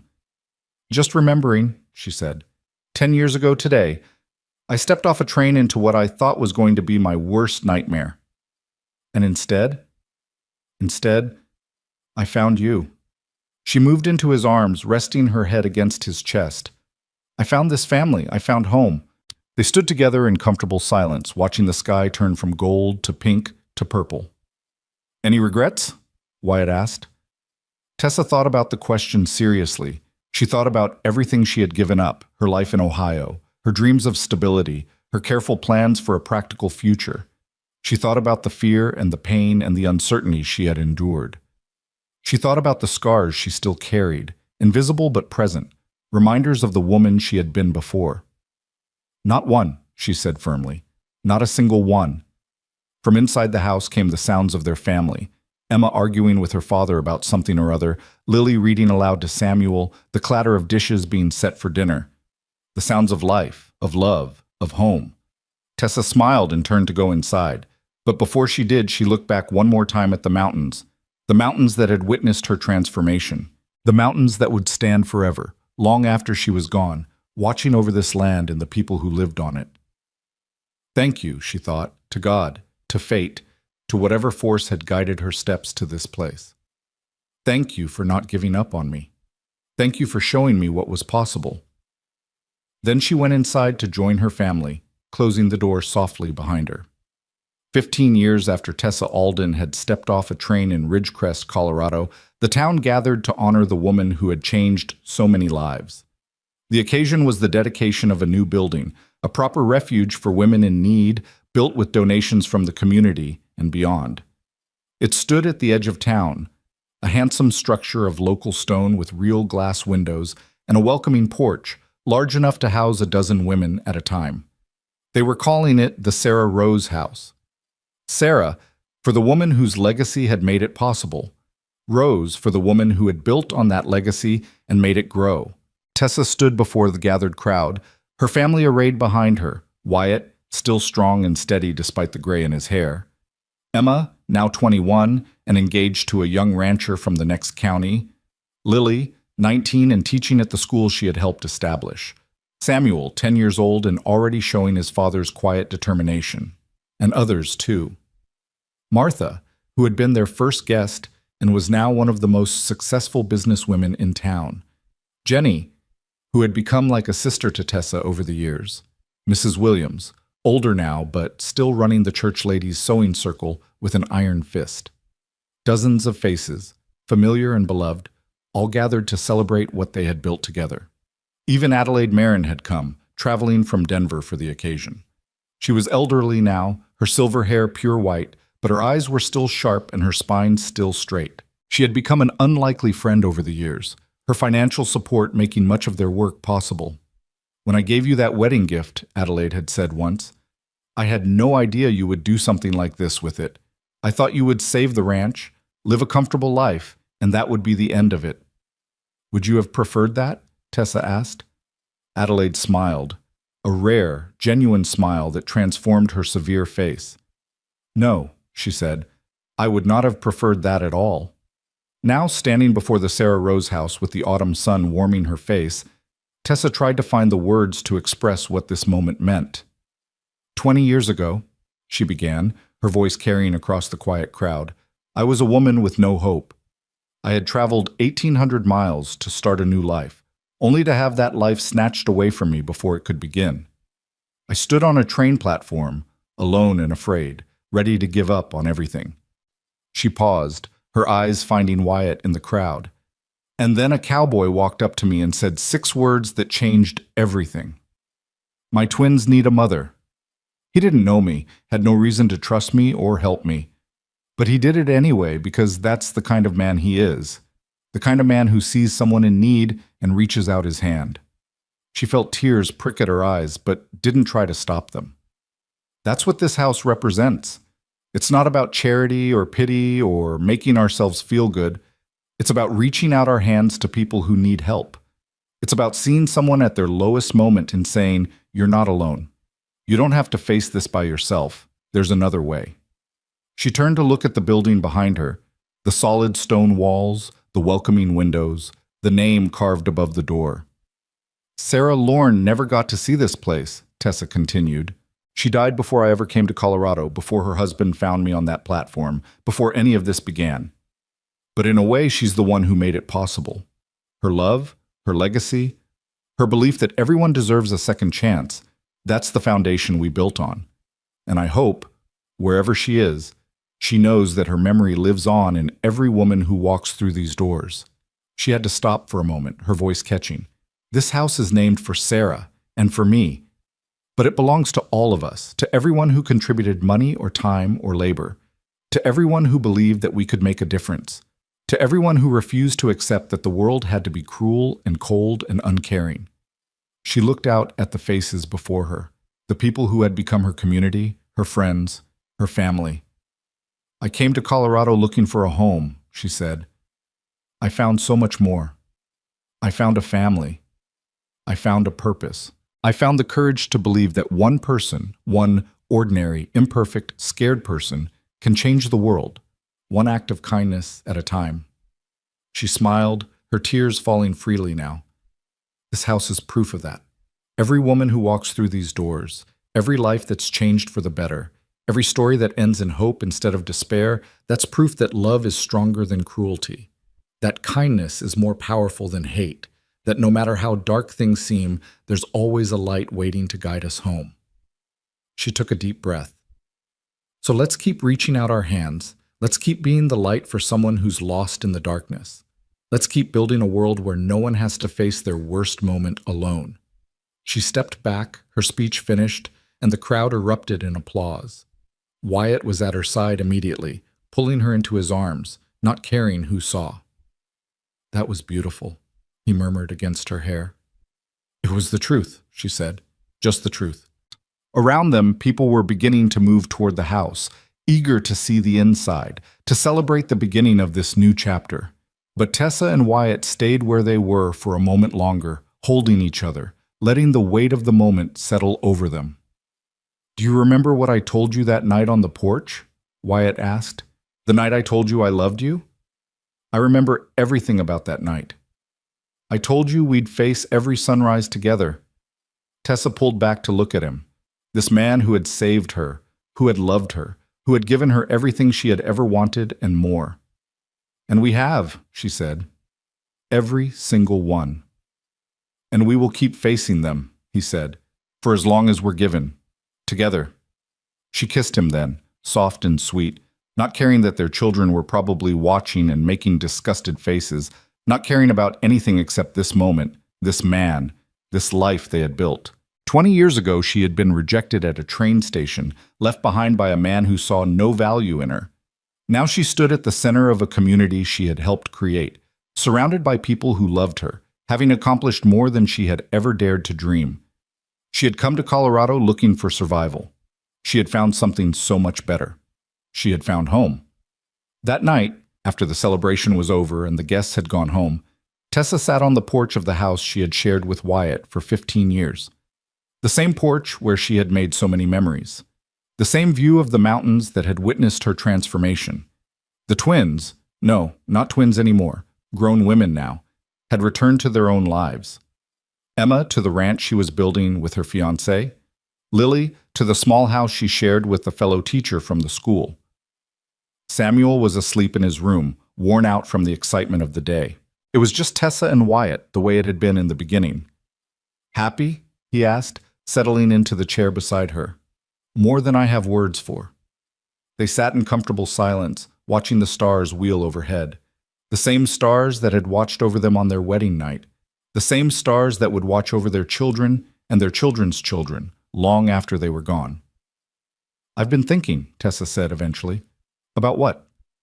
About how different everything could have been, if Silas had never rejected me, if you hadn't been at the station that day, if I had said no when you asked me to come to the ranch. And I'm so grateful that it happened exactly the way it did. She reached over and took his hand. Every moment of pain, every moment of fear, every moment of doubt, it was all worth it, because it led me here, to you, to this life. Wyatt squeezed her hand. I feel the same way. When Sarah died, I thought my life was over. I thought I would never be happy again. But now I understand that life doesn't end when we lose the people we love. It changes. It transforms.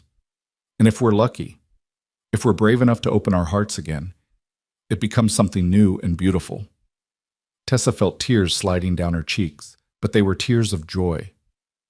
I love you, Wyatt Lorne.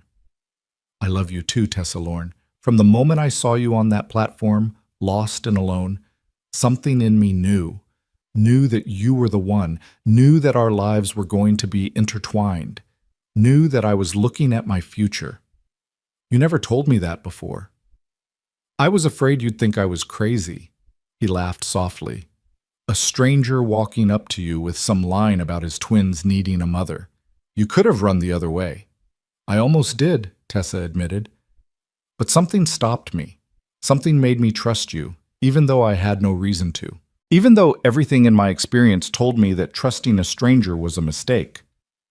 What do you think it was? Tessa considered the question. She had asked herself the same thing many times over the years, never quite finding a satisfying answer. Hope, she said finally. Even at my lowest moment, even when I was ready to give up on everything, there was still a tiny spark of hope buried somewhere deep inside me. And when you reached out your hand, that spark caught fire. She turned to look at him. This man she had loved for 15 years. This man she would love until her last breath. You gave me back my hope, Wyatt. That's the greatest gift anyone has ever given me. He pulled her close, and they sat together on the porch, watching the stars, listening to the sounds of the night, feeling the peace of a life well lived. In the morning, there would be work to do, the ranch to run, the refuge to oversee, the endless tasks of building and maintaining and growing. But for now, in this moment, there was nothing but each other, nothing but love, nothing but home. The story of Tessa Alden, the mail-order bride who was rejected at the station and found her happy ending anyway, became something of a legend in Ridgecrest. People told it to their children, who told it to their children, passing down the tale of the brave woman from Ohio who had transformed tragedy into triumph. But Tessa never thought of herself as a legend. She was just a woman who had been given a second chance and had made the most of it. A woman who had learned that the worst moment of your life can become the doorway to the best. A woman who had discovered that home isn't a place, it's the people you love and the life you build together. On her last day, many years later, Tessa lay in the bed she had shared with Wyatt for almost half a century. Her children were gathered around her. Emma with her gray hair and her own grandchildren. Lily with the wisdom she had earned through a lifetime of teaching. Samuel with the quiet strength he had inherited from his father. Wyatt was there too, of course. Older now, frailer, but still holding her hand the way he had on their wedding day. Don't be sad, Tessa whispered to her family. I'm not sad. I'm grateful. So incredibly grateful for every moment I was given. Mama, Lily said, her voice thick with tears. Is there anything you want? Tessa smiled, her eyes moving from face to face, memorizing each one. I have everything I ever wanted, she said. I have all of you. She closed her eyes, feeling the warmth of her family surrounding her, feeling the love that had sustained her through all the years. And as she drifted into whatever came next, her last thought was not of the train platform where she had been abandoned, or the pain of rejection, or the struggles she had endured.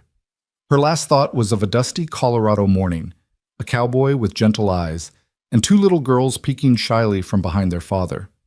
Her last thought was of home, and she smiled. The end.